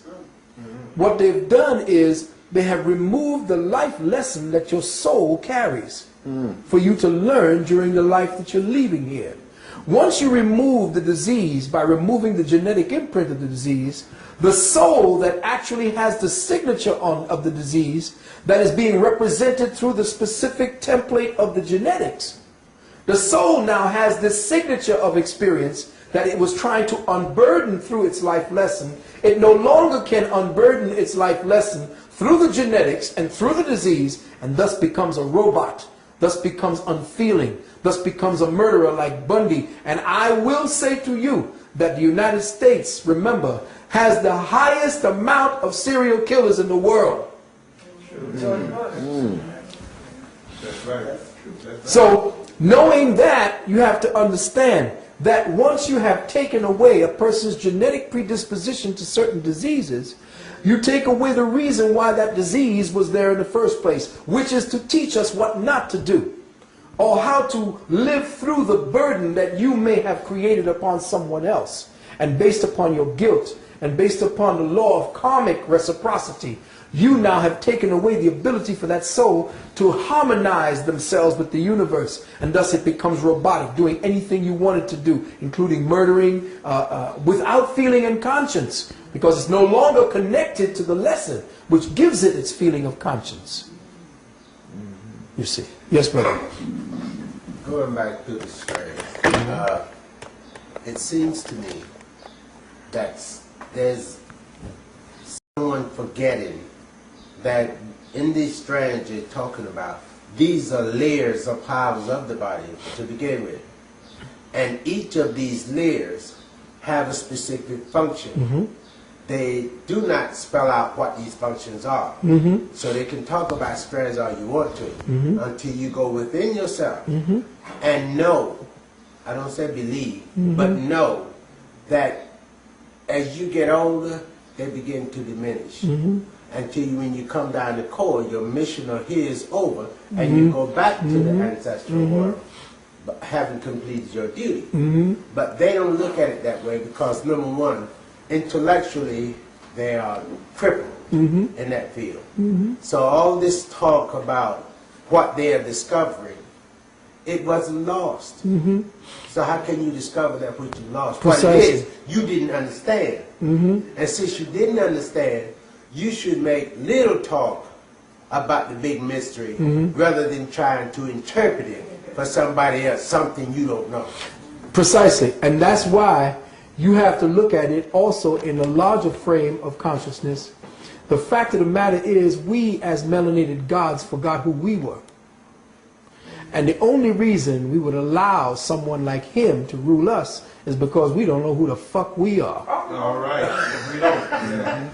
Now, Not conscious. That's right. the reason is right now is he is out there digging up all of our memory banks. He is there doing things by his own lack of ability to know. His drive was what we had within us. You got to remember, we the ones that fell. When they talk about the gods that fell, it's us. And remember, we were the ones that was playing Yaku. And remember, Yaku was a black man. Now, what fool who had the knowledge of God would want to create creatures to do work for him? Now, think about that, because all the stories have analogs or analogies to things that happened to us. And remember, myth is simply spiritual history. And that we are now reliving our consequences for our actions when we began to take it for granted that we were gods. And when gods begin to play with no responsibility, consequences come into being. And then we started playing around and we began degenerating based upon our consequences. And now we living out all the hell that we created for ourselves. And tell you the truth, this creature that is part of us is us. That's correct. Now know that for a fact, that this creature that you call the Caucasoid is the worst of us. That's correct. It was the result of your disease. Oh yes, the disease of the human genetic strain is him. That's right. And the reason why he's so preoccupied with disease is because he is a disease. That's true. So you have to understand his proclivity to be preoccupied with something means that that's what he's drawn to by nature. One last thing. You recall that when the Rosetta Stone was supposed to have been found in Egypt, and this gentleman had been there for a long time trying to decipher what it meant, how to read it, etc. And it has several types of, what do you call it? Had three different languages: the Aramaic, the Greek, and the Kemetic. The gentleman went back to England, and he was trying to decipher, what is it saying? What is it saying? And they couldn't find nobody that had did any extensive study on it or learned it. Right. One day he was sitting up there in Egypt, and he's trying to figure this out. And then he turned to one of the persons who was with him, accompanied him. He said, I don't understand what the heck this is saying. So what is it saying? The guy read it off to him. He turned around and looked at us. Yeah. Said, you know this? He said, yes, this is my ancestral work. Yes. He fled back to England, and now he became the master of the Rosetta Yes. Stone. Exactly. Exactly. And the problem is we don't know that when we see it. Now, when a man like Oyibo comes amongst us, that's Imhotep returned. That's good. That is absolutely correct. Now, do we recognize Imhotep? No. But if we knew who just the fuck we were, we just, oh, Imhotep's back. That's true. But we just say, oh, that's just another nigga looking for some money. Because we done turned into niggas. We had to fall into the realm of niggerhood. To climb out. To know where we came from. You see, all of this is our story. This is our whole test. This is the contract for activity that we made with the Creator God to go through and purge. This is a prison planet. This is a prison planet for all of the fallen gods who've got to spend time. We doing time. And ain't that what we in right now? Doing time? We are in time and space. That's right. Yes, brother. Phil, you were dealing with the sixth yes, the sixth strand. Brother, bringing us back to the point. And we were up to number 4. Now, number 5 governs our consciousness communal cluster energies. In other words, all of the previous 1, 2, 3, and 4 essentially collectively now are regulated by the 5th pair. It is the homing signal strand, the way certain souls of a specific experiential matrix find one another again and again to the mutual fulfillment of their own soul's purpose. So here we are together today, doing something that we probably did a few times. And we now going up each grade. We might have did this just sitting around and doing nothing, probably getting high. You know, growing some mushrooms. Now we went up another level and we did it, but then we was sitting around, you know, messing around with some spirits. But we was contemplating the Creator. Here we are now, contemplating the Word, which means that we don't need any artificial means to come to a point where we are now interfacing with the language of spirit. And not interfacing by saying, well, Jesus walked on water. No. That's bullshit. No. Yeah, well, who is Jesus for? Who is the Christ? The Christ is the Son. And if you look at it on the ocean and you see the light of it on the ocean, it looks like the God is walking on water. Yeah. See what I'm saying? So we no longer are going along for the fairy tales because we out of kindergarten. Little Red Riding Hood and all that. What does all that mean?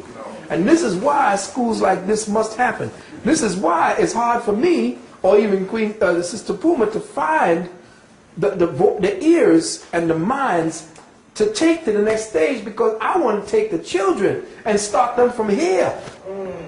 From here. Not from this bullshit, you know, ABC. If I had my way, and let me just go to the 6th pair. The 6th pair aligns our life energy signature with all of creation and the divine will of the Creator. So you go from 1 to 6. The 7th energy is where we are now locked into. That's the next door. That's when we rest. That's where they say, and the Creator rested. That 7th energy frequency is the doorway to the higher energy frequency bands that are inside of us as the junk DNA that they speak about. They talk about junk. Well, we don't know what kind of DNA. What does this mean? It means that when you fell, all of this just fell apart. It broke apart. We fragmented. Therefore, our consciousness fragmented. And we fell into a 7-year or a 7, quote, numerical cycle. This 6 strands, once we have traversed it to that level and harmonized all of the energies represented therein, the 7th door opens up and we can rest. What does rest mean? To put down your burden. And the burden is the physical flesh. This kind of flesh that we got to carry around that burps and farts and belches and pisses and shits all over the place. This is a burden. We didn't have to do all of this because we are locked down in redundancy. And life is a redundancy at this point because it's not moving forward. Now, like I said, if I had my way and I had the children, I would build a school where nobody would begin teaching children how to read until they're 7.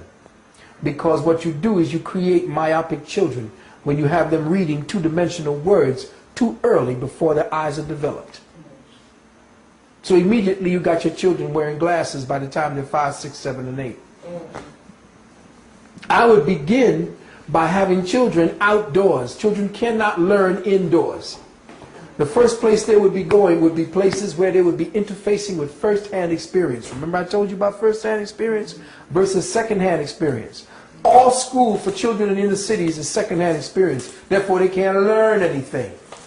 A children is a first-hand experiential creature. They want to touch and feel and smell everything. That's because that's how the whole body learns. But if you sit them in a class too long, they're going to get bored to death and they're not going to want to learn a damn thing. Now, if you have a child learning, especially reading, too soon, the 2-dimensionality develops a 2-dimensional mind frame matrix. And now the child has to look because its ability to focus on 3-dimensionality is gone. Why? When you take a child outside, there is depth, breadth, and perception when you're looking into trees or into forests or off across water or looking across land. When you got a child reading out of a book, the eye energy waves stop at the book. And the imagined pattern has to come from what the eye is supposed to perceive from physical life firsthand. It is trying to interface with that because the light waves are not coming back to him in dispersed manners. It's coming back to him in a flat wave back in his eyes. So it's not developing. It's not exercising. It's not opening and closing. The iris is not being nurtured with light frequency wave bands that come directly from the light of the sun or directly from the light of the moon, which feeds the eyes. So the body and the brain are not being fed all the light wave energies necessary to develop these patterns, these strands. So I would take the child completely out of a classroom, and that child would never go into a classroom until it was 7 years of age. When it's in the 7th year, at the time when it's going through its full first cycle for cellular development, then I would begin to teach it certain things that it necessarily has the talent to do. Because during the time that you're observing your child, while it ain't going around whether you know how to do math, you will be doing things that will teach the child what it is it has the... It will know what... You will see the child probably building things, and you'll know, oh, this child is into building. Or like your ancestors will just look at the child and say, oh, that's so-and-so. And immediately that child will want to do this. But if you don't know what that child is about, and know that that child is older than you, because the child came here after you from the ancestral world, and thus is older than you, that child has a blueprint for activities beyond the time you're going to be here. So if you're not developing, like the ancient natives said, we think, once we make a decision, we think 7 generations are beyond us. Why do we think 7 generations? Because we know that the child that's here is the child of the 7th generation. Beyond that. And I'm saying, well, if I'm not thinking about what this child may be bringing back by what it has from what I've learned and what it is tuned to do, if I'm not paying attention to what this child is trying to say, and instead trying to lock this child's talent down to fit my own consciousness criteria, I'm going to stagnate this goddamn race into redundancy, and it's going to just come up with some dumb, dull-ass bastards that are going to be either, you know, cattle fodder, cannon fodder. You see what I'm saying? We have useless eaters, like they call us, only because they have purposefully suppressed the ability for consciousness and spirituality to grow the way the cosmic consciousness has grown. So human beings are at least 2,000 years behind the cosmic clock. Because we've been locked down in Christianity for 2,000 years, which has stopped us from spiritually developing. So 2,000 years behind the cosmic clock. This means that all the planets and all the suns and solar systems and galaxies are 2,000 years, according to our chronology, ahead of us in consciousness development. And we still trying to praise Jesus. Is that why the Christian president sounds so dumb when I hear him on TV? Oh, they sound really inane. They sound childlike and stupid. Don't they sound infantile? Because that's where they are. He is dumb. He- That sound- He's just plain dumb. Okay. Well, you can't help it, but that you have to be dumb going in there.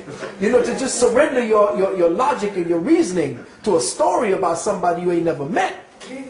You don't know this man. See, that's why you've been conditioned through vicarious experience, and that's why you would accept a vicarious savior. Just for the brothers and sisters who will be watching this tape, who go to church and who have had earth-shattering experience, so to speak. There have been incidences, say for an example, where people have been healed. Women, I know it's said of a woman who a car ran over her child and lodged on the child, and in that moment of, you know, just trying to save the child, called upon Jesus and literally lift that car off the child. How do you deal with that? Well, what they are doing is using a tool of consciousness. You could have called on Heru if you were taught what Heru is. But you see, black people are the ones, we are the ones, native peoples are the ones who are so spiritually based, it doesn't matter what we call it. But the problem is that they've turned that into a political weapon, where we become atrophied by the activities of the ones who control the God that you call. But see, you are the one who is the God calling upon yourself to lift that. It was the fear and, chemically, the adrenaline from your adrenals. And the kidneys are the seat of your ancestral energy. And the unconditional love between the mother and the child. Oh, there it is. And once that happens, you can find the strength, because your kidneys are the basis of your ancestral strength. And when you call upon that strength, you call upon your kidneys. And in ancient Chinese medicine, it is the kidneys that control the muscles.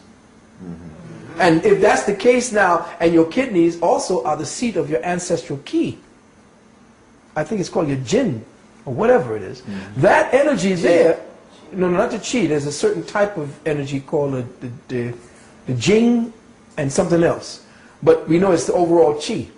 But that's what you're calling up. Then you're calling on your ancestors' energy. It's already you, because you've been made to believe it's a vicarious savior outside of yourself, but the savior didn't do it, you did it. Would that apply also when the preacher lays on hands and someone is healed, Right. people in a wheelchair and Yes, come? it's called suggestion. I can make you heal because okay, I'm also a, I say this, then people say, oh, that's how you do that. No. I'm also a hypnotist, one who deals in therapeutic hypnosis. And the first thing they teach you is that all hypnosis is self-hypnosis. It's true to the extent you believe it. Exactly. What you do is you open up through trust and believe that the person is there to help you.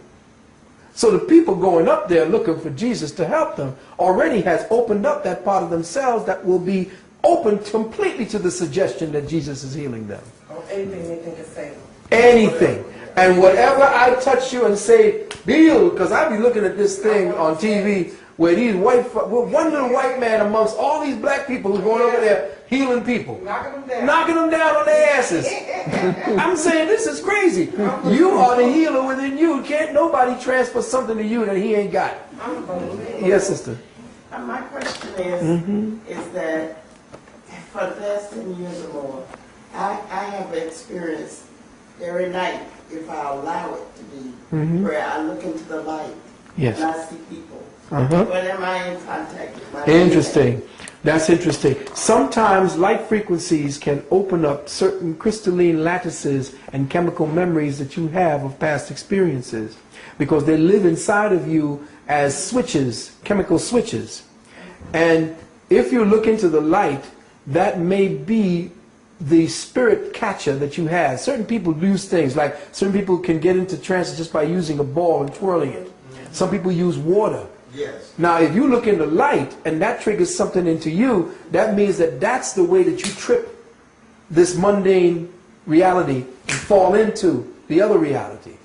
You see? The secret is that supposedly at the time when we were created gods, the fall caused the split in our brain. And this is why you have two halves. Think about what she just said. It kind of occurred to me that we can manifest what we need.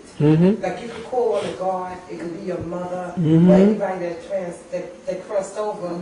If you feel you need them at the time, and you can manifest in your life what you think you need to save you and take you over. It is who you are.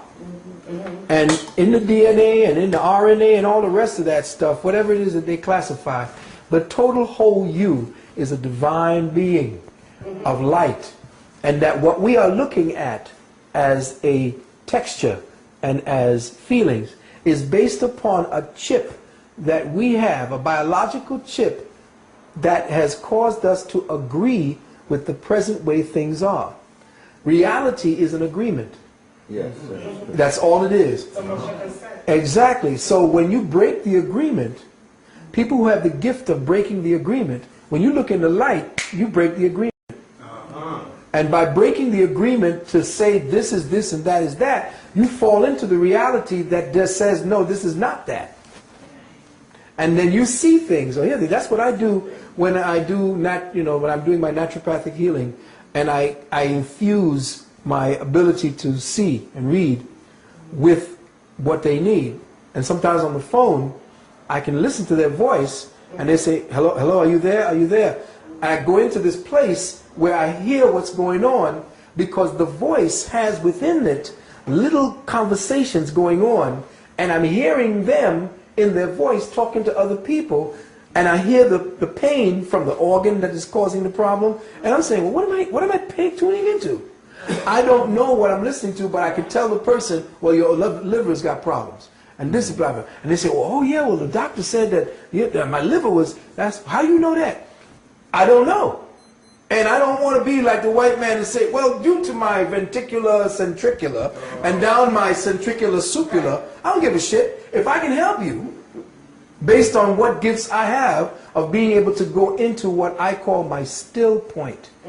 That's the place you find it. That's where I go. That's where you go. That's where you go. Meditation. Exactly. That's where your thoughts no longer control you and keep what you think to be the reality in place. See, it's the thought process that maintains the agreement. And if you stop thinking along the track of the agreement, or if you keep reading the contract off and saying, okay, you are supposed to see brown as this color, you are supposed to see this shape as this. Once you stop the agreement, you fall into a place and see, that happens when you dream. When you sleep and dream, there's no more agreement. You can fly, you can do whatever the hell you want. Absolutely right. Exactly. There's no more agreements. There's no state. You go back to where you can really operate as yourself. I wanted to finish this. I did. It's on tape. You missed it. Well, yes, tell us the difference between the 6 and the 9. I mean, okay, well, you see, within this 12-strand DNA, the 6 and the 6, they said, Jimi Hendrix spoke about something, say it's 6 or 9. That's his song. Well, essentially, it's the same thing. Within the 6-strand DNA that is coupled with the other side 6-strand DNA, together you get the 12. Within that 6 and that 12 is the 9.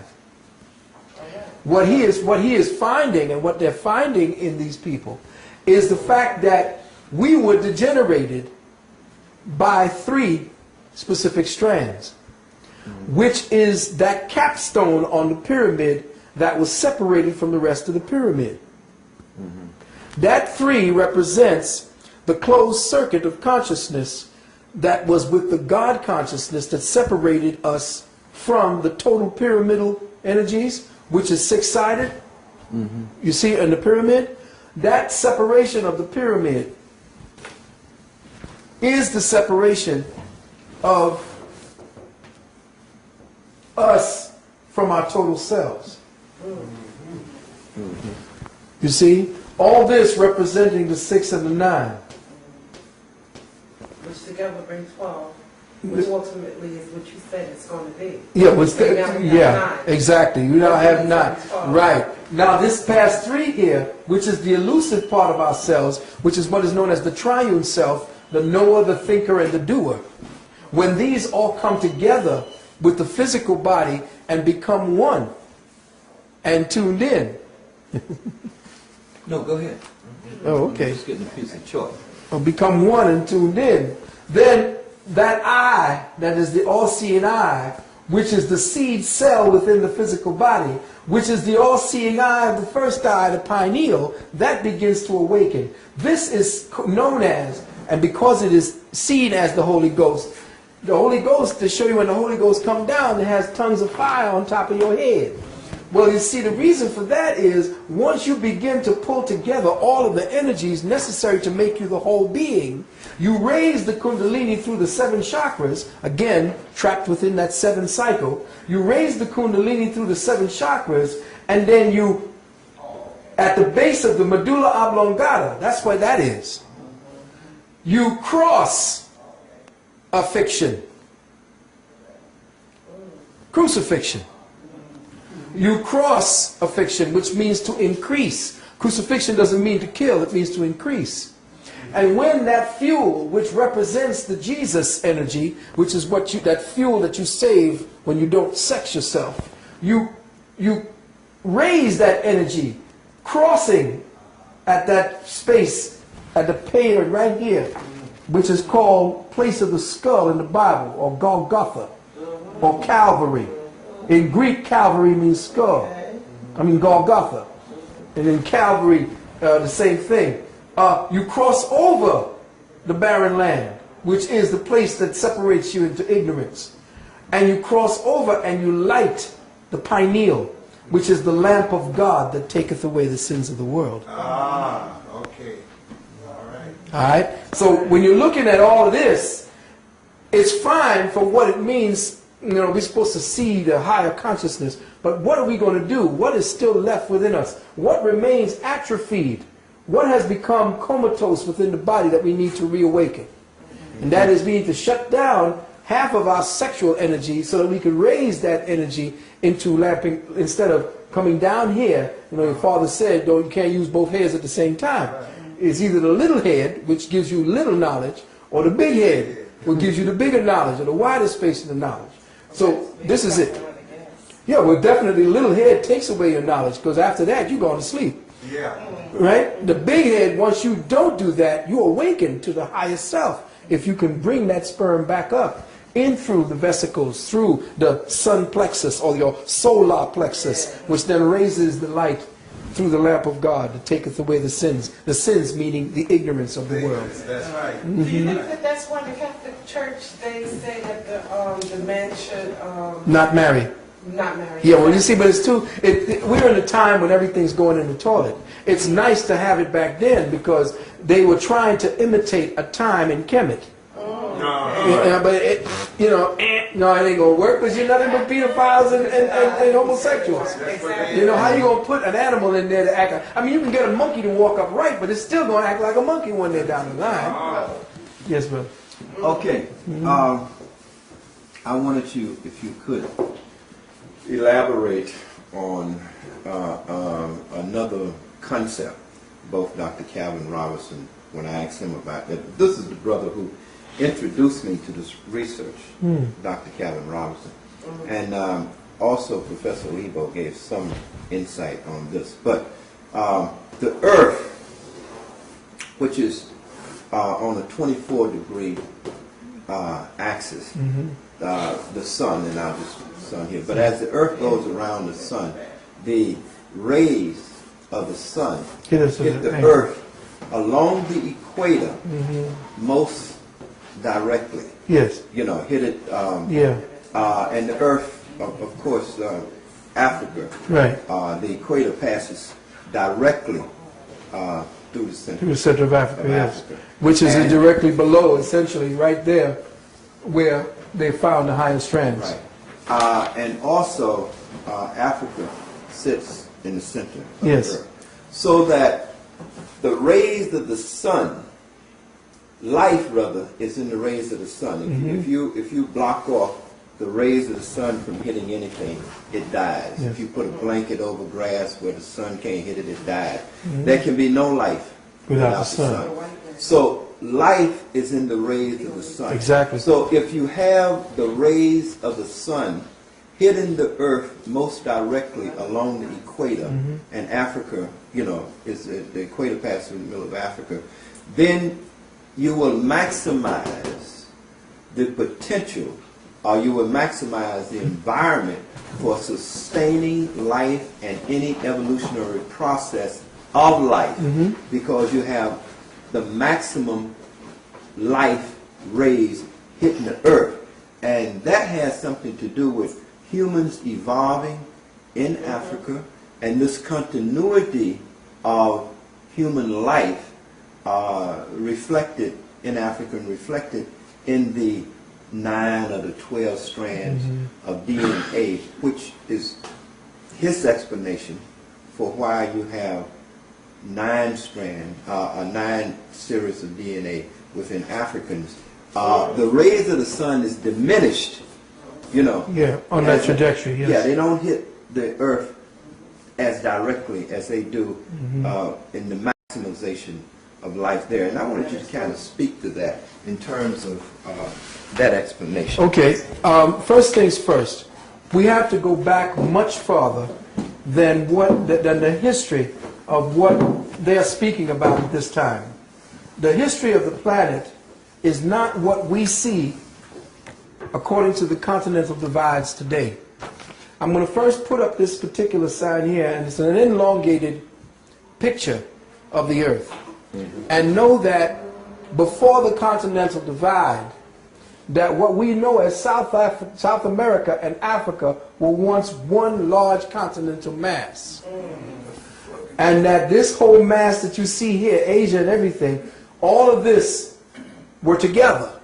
And at that time, the Earth was not at its 6th cycle, or its 2 working through the 4. It was working on a more, I don't remember the exact numbers, but I'll get them for you. The ellipsis and the angle to which the sun was hitting it was not as intense, because that's the time when they call it the Garden of Eden. All right? The temperature was the same around every place on the planet. That's when it was all together. Right, that's when these continental drifts here were not separated. They were all together. And essentially, most of this landmass, and you see here, was not separated. The angle of the Earth shifted when it got hit. Okay? The separation that we see here, where you see Mexico and so forth, this area here is now under a lot of controversy as to whether or not this was the area that the Africans originated in. See, now, this is why I'm saying what I'm saying to you, because a lot of the information that we're studying as Africans is old, antiquated information, because this European is digging all over the planet looking for himself, and he's finding us, and we can't just dismiss any of the information, because Sheikh Anta Diop, Dr. Van Sertima and them are coming up with information all about Africa, which is fine. But Africa was not Africa at the time we were coming up in our high civilizations. What became Africa after Africanus, the guy that the Roman named it, the black Roman was named general, this is not Africa. We have to completely rechart the consciousness that we are using. The particular blinders, the particular field of awareness that we're using to try to find ourselves, we can't use that anymore. It's antiquated. It's not for use for black folks anymore. If there has been a great, within all of our writings, a great continental cataclysm. We must go back to that point where we were joined first before we were split, and then study what happened, because in the southern parts of what we call the Americas today live or are evidence of what the primary pyramids looked like before they went to Africa. That the step pyramid that you see in ancient Africa was essentially a copy of the ones that you saw in the Mesoamerican place. The ones where you saw the step pyramids built, but built with certain, whoa, what the heck was that? You're talking in Mexico? Yeah, in Mexico. Oh man, I broke your chair. I didn't mean to break your chair. My fat ass. In Mexico, in Mesoamerica, and in America itself, they're finding pyramids. They found pyramids in China, pyramids in South America that predate the older pyramids that you see as the Saqqara pyramids in Africa. Now, we're not looking at it and saying that it might not have been up here. It might be one landmass and one set of people that did the whole damn thing. Or could it be evidence of people traveling? Yeah, but I'm saying we traveled back there to find that. It's not the evidence of people. We found ourselves over there. You see what I'm saying? We found Nubian heads over there. What were Nubian heads doing over there? Wait a minute. They found one in Brooklyn. I did a lecture where this guy was digging up and excavating to do some work on his house and came up with a 3-ton head sitting up underneath his house. Black as you want it. The same black Olmec head was found in Brooklyn. So we have been all over this planet. They're finding black people up here in China. Yes. Yeah. We're finding black people. Wait a minute. They found. Original. Huh? If we original. Why not? That's what I'm saying. So they found it out down here in India that a man named Bodhidharma walked 8,000 miles into central China, a black man, Yes. and established a place called Shaolin. It becomes Shaolin Temple. The Shaolin Temple, Yes. where along that 8,000-mile track, he studied the animals, learned their ways, the serpent, the tiger, and all the eagle. He studied them and their ways and developed a particular type fighting style. Now, over here you see Olmec heads. And the Mayan people say that the Olmec were their fathers and mothers. And when you look at the Olmec, of course the white man says to you that we had to make the thick lips because we had to make them weather strong, weather wear. These motherfuckers are something else. And what's their reason for not having any? That's what I'm saying. I'm saying the same thing with this guy named David Icke, that everybody been buying this thing about the reptilians and the thing. Now, he got some information on the Illuminati, but he's a racist. Yes, he is. Now, if he says that white people came down from the Caucasus Mountains and built all the civilizations that you see out here, that everybody digging up, I'm trying to figure out why these white people didn't put their face on all these thousands of statuettes. There you go. Okay. You see what I'm saying? If you built the damn thing, wouldn't you have put up your own damn face? That's right. What do you think? You would think. But there's no evidence of him anywhere, but he's coming down to try to steal it through the New Age movement. But again, let's go back to this. At the time when the earth was on a specific ellipsis, the whole earth was surrounded by what is known as a compressed hydrogen envelope, which created an atmosphere that was perfect. There was no death. Death was by choice. You just wanted to leave your body, you left it. There was no disease. The animals and the humans connected telepathically. Now I says, well, what is this dream world you're talking about? It's a world that if I could perceive it, knew it already existed. Because there's no thought that is new. No. There is no thought. I asked somebody, tell me a new thought. There's no new thought. Everything that we're participating in is a pre-existing experience based upon the envelope. Whatever is happening to the trajectory metaphysically, why we tilted to that 24-degree angle, was to cleanse the planet physiologically and spiritually, psychically, by creating certain aberrations that would force the life forms to have to adapt and thus evolve. Evolution does not happen without trauma. If the human strain were to be too perfect and everything would be wonderful, they'd die out. Perfection equals death. So there is a constant changing and evolving and moving of the particular environmental situation to create conditions whereby man may evolve. Which is why they're finding only 6 in the most advanced industrial areas, and down in the new areas where the people are going to be rising from, you're finding 9. The next stage of development for humanity is in the continent now known as Africa. And where they're going to find the genius and leadership is going to come out of the melanated peoples, and that scares the living shit out of them. Well, it seems to me that the war on terror is being moved to Africa, because I've been reading. Well, that's where they were going all along. That's where the, You have to know the same with AIDS. It started with faggots, white faggots, and then it moved all the way in, and they can't find a white man with HIV/AIDS anymore. Everybody that has HIV/AIDS is black. Isn't that correct? So how do you plan to keep people subjugated? You keep their trust by making them believe that you know more than they do. Which is why I keep telling people, stop listening to this Negro who's telling you about his white Jesus. And get away from the church, get away from the education system, get away from the hospitals. Stop it. You're going to be unemployed. Yeah, well, you see, that's when we got, then we get creative.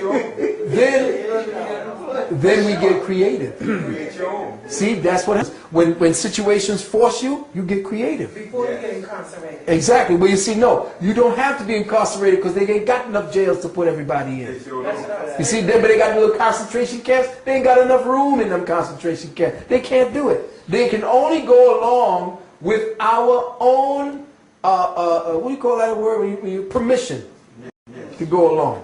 Permission and your consent. But the consent. I would like to go. Okay, let me go ahead. Let me finish this. Are you telling us that it's unemployment or death? Yeah. All right, I just thought I was. Okay. Unemployment of death. Unemployment of death. Yeah. Okay. I'm sorry. I had just wanted to add that when you were talking before about down in Mexico, what they taught me was that they would give an enigma called what is the four-sided triangle? And the four-sided triangle turned out to be the pyramid. And because the pyramids were created by the Jaguar people, which are the Olmecs. The Balam. The Balam. Balam. And what it is that when you have described before the triangle being the three, the thinker, the knower, And the doer. and the doer, and the fourth side was the beer, Yeah. because they say, Mhm. you come into those processes and then you become it. Mhm. So everything becomes shape-shifting or being Mhm. as of the world. Yeah, and the shapeshifters used to change the genetic coding along the lines. That's why they used to look like different animals. They would take their energy wave signatures and change the DNA patterns that kept them locked into their physical human features and degenerate those particular lines and go along the lines that would be the animals. And then they would focus their energies in the DNA along certain patterns that matched the animals and then became those animals. This is how deep your people were. Yeah, okay, so I'm just going to close it out and I'll come right back to you.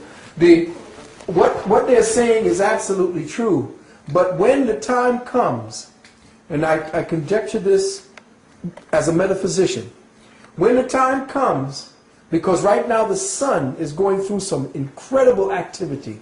There are so much solar wind and explosions on the sun because the sun is now changing its own consciousness. Remember, a sun is actually an earth in formation. As the sun loses its nuclear fuel, it begins to shrink and become molten. After it dies, it begins to float or shoot away and becomes the prodigal son of the Bible. Until it is caught by another sun system, and then it returns to the Father. Gets locked into its orbital vibration or its orbital symmetry, and then eventually cools to the point where it has life. Now that's where they get the principle of Adam, where Eve comes from the rib of Adam. You see? So a son is the youngest form of life in existence. It is the next earth. The Adam and then the Eve. And that Eve essentially becomes the Garden of Eden, which then becomes the molten life that begins to become, after it's shrunken down into a certain form, it then takes on a certain kind of life force, and then all kinds of life can then be seated on it, because life is existing on different invisible areas of existence, and it is always looking to hone in on certain frequency dynamics in other lower planes that are compatible with its next level of devolution. So life comes from higher to lower, not lower to higher. Higher, okay. You see, it seeds itself in these earths that become earths after the sun has cooled over billions upon billions of years. So now, this present 24 degree angle will change. It cannot stay at this present trajectory if it is to do what it's supposed to do with the earth. This present trajectory of the planet is to align it, because the present distance between the earth and the sun has to change. It has to become different, and the ellipsis becomes changed. Remember, it's not, this is the sun. The earth is not just going around the sun the way you see like Saturn. The earth is on an ellipsis where this is the sun and this is the earth, and it's doing this. So that's where you create your seasons. Right now in August, we're the closest to the sun. By the time December comes, we are here. You see what I'm saying? And then again, because we are turning at a certain, there is another sun behind it, that because we are on a specific path and trajectory, this is also spinning and we don't see it. And as we are moving, as all these are happening, this is the other part of it, and this is to say to the physicists and so forth, none of this is a static reality. What we do when we study astrology and all the rest of these sciences, we look at these prints and we think that this is a static reality. Right now, this earth doesn't look the same way anymore after this picture was taken. And this was taken 4 or 5 years ago. There's no way this looks the same. In fact, London, England, or England, is sinking in the ocean. Okay? Wait, now check it. Check it now. That's why they got to find other places. New Zealand is the place where they're moving to. Oh, that's where they're going. Yeah. Another place is Madagascar. Madagascar is They're going. constantly moving away from the continent. Exactly. Because the earth is a vibrating conscious entity. And what has happened is we have a sun that is our Father, which art in heaven. Hallowed be thy name, which is the place where your pineal is. Yes. Thy kingdom come. Thy will be done on earth as it is in heaven. Now, earth is your physical body. This is below the sun, as it is in heaven. And heaven is our plexus, which is the sun plexus. Here's your heaven. Give us this day, which is the day, our daily bread. What is that bread? That bread is that seed that is secreted every 29 and a half days from the solar plexus area into the bloodstream, which sits at the right kidney for 3 days. And if you don't sex it, it rises to the right hand of the Father. That's the secret. And you say, our daily bread. That's why they say Jesus is the bread of life. Okay?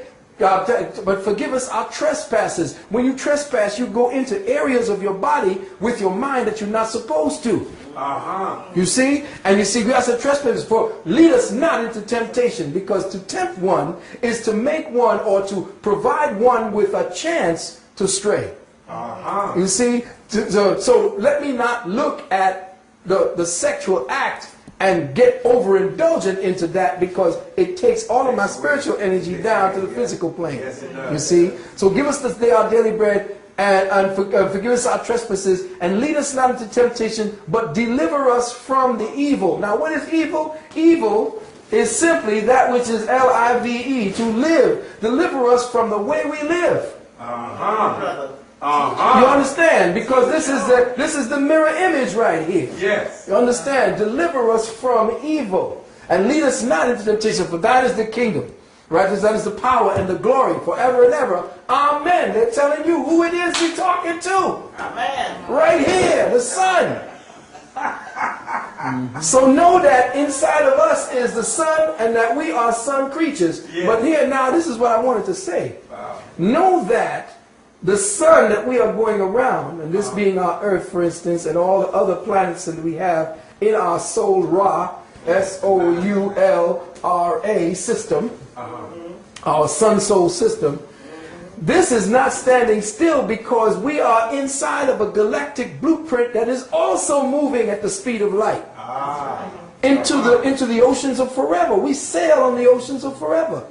And that there are billions of other galaxies just within this layer of reality. Remember, within just this layer of reality, we perceive a reality that is billions upon billions upon billions upon billions of solar systems. We ain't even talked about the other realities above and beyond those. And they all interdisperse and connect through certain grid lines that we have the ability to interface and cross over into. Now we are moving at this point because right over here, just for instance, is a system called Alcyon. Alcyone. That is the central sun, Father Sun for our total galaxy. This is what was called by the ancient Mayans and the ancient Olmecs, Hunab Ku. That is the central sun that is teaching and dictating and giving us all the information that we need. Now that central sun is aligned to not only this sun, but it's aligned to all the planetoids. And right now, it's affecting us in such a way that the electromagnetic energy in a planet is now changing. The magnetic energy of this earth is dropping considerably. Whoa. Yeah. The magnetic energy on the planet is dropping considerably, which means the electrical energy is rising. Oh, it is. Yes, which means now here's what the secret is. You don't mind me straying off a little bit. No. Okay, here's the secret. Heavy. In the dynamics of movement, we'll say that electricity is the yang energy that moves in its linear capacity. But as electrical energy moves in its linear capacity, it creates an effect, a magnetic principle. So as there is an electrical pulse, around that electrical pulse is a magnetic lag. So every energy, every spark of electricity creates a magnetic envelope. So now here we are within this earth structure, and the earth is moving at a specific trajectory. It has now picked up in speed, which was, you see the seasons are flying by, days are flying by. It has picked up in speed, which means that the electrical envelope, the electrical speed now is causing a lot of differentiation, a lot of madness. But let me just get to this point. With the speeding up, the envelope is getting a lot more intensified. Now, with that speeding up, there's going to be a slowing down inside of here. Now, this is the repart because we are now aligned with Alcyon, which create every 13,000 years we align with a certain aspect of Alcyon, and the planet begins to slow down. As soon as the planet begins to slow down, the magnetic lag drops, and it is the magnetic lag that creates the illusion that we are in. When the magnetic lag drops, the electrical potential goes up, and that's when spirit enters. Oh yeah, a very high spiritual energy. But those who are in place from the old lag paradigm, which is what religion is based on, those who are in place who have kind of been the parasite sucking on the spiritual energies at that time are going to fight to maintain their own life. Because the spiritual quotient, the EIQ and the SIQ, is going to rise to such a level that we're going to see through all the bullshit. So they can't pretend that there's a democracy anymore. They can't pretend. They have to go into terror alert. The terror is them. They are terror. Yeah, no, I'm saying, yeah. We know they're the terror, but they're terrified.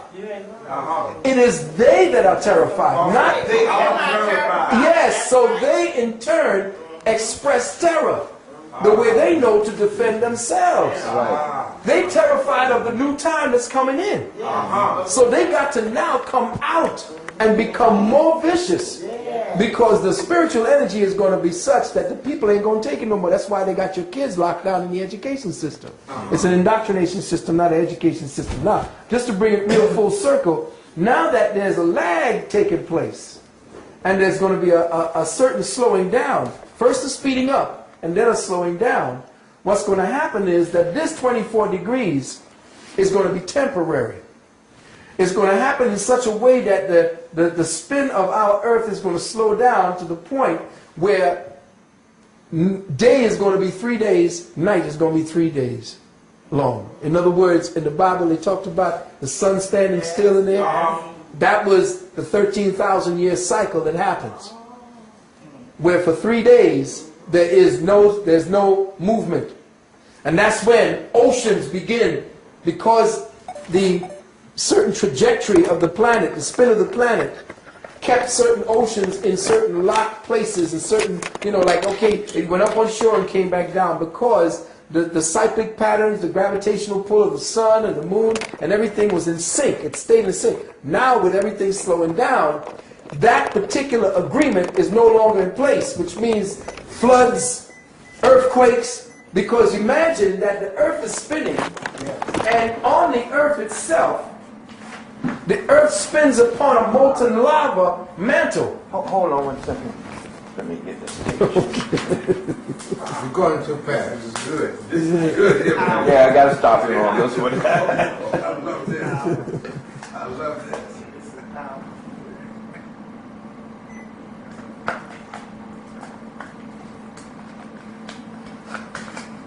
Okay. The earth itself at this time floats upon a mantle of molten rock. The centrifugal force created by the spin has set the present plates in place so that it's already found its spot. You ever spun a top, and after it's spinning real fast, it goes around first and then gets to a place where it spins real cool, like it's like not even moving. There's a little wobble here and there because it's spinning so fast. Well, know that the specific speed at which the Earth is turning has set the plates of the planet, which is above water, in place according to that spin orientation.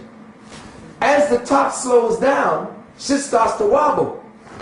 Anything that's on that will begin to start shifting, cracking up and breaking into a new ellipsis, until such time as the earth begins to start spinning again, and in that second spin cycle it rearranges the planet so that whoever survives now has to rebuild civilization. Oh, so it may not survive. Oh yeah, hell, there's going to be a lot of people dead. A whole lot of water where there wasn't no water before.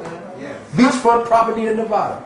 I can also read that because I know we're starting to experience erratic weather. Yes. With different tornadoes and storms Yeah. going on. So how close are we to this? We're very close because from what I understand, we finally see that there is a planetoid heading in our direction that's going to be affecting this change. Now this was the Nibiru energy that the ancient Sumerians had spoken about. But there's also something that's really scaring the shit out of the astronomers, and that is the evidence of a I forgot the number that they have it as, S187, I believe, or S1097. But that's a star system that is so bright that there is no night around it.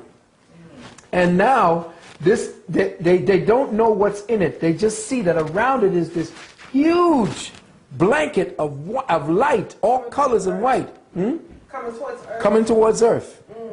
And they don't know because they can't find the center of this thing.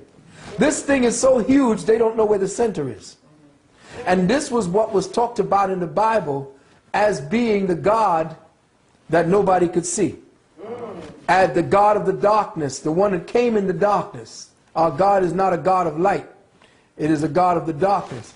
Around it, it will have such a burst of energy that in the Earth's field, all this solar system, all the galaxy will be white.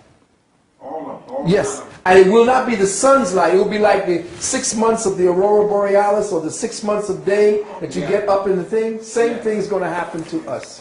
Is that related to El Nino, the weather patterns that they're talking about now? El Nino and Nina. Well, yeah, most of it, yeah. All of these are, again, incidental symptoms of the whole change in consciousness.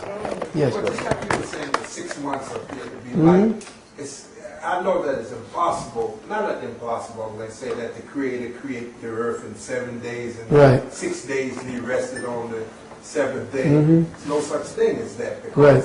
there are some places on this planet that have 6 months of night, that's 6 months of day, some is 18 hours, some is 24, regular That's the hours. present. That's the present sun to earth agreement. Yes. Yeah, but we don't know what happened before that. So it's no way, Yeah. like they say, where he created it in 6 days, he rested. No such thing as a day.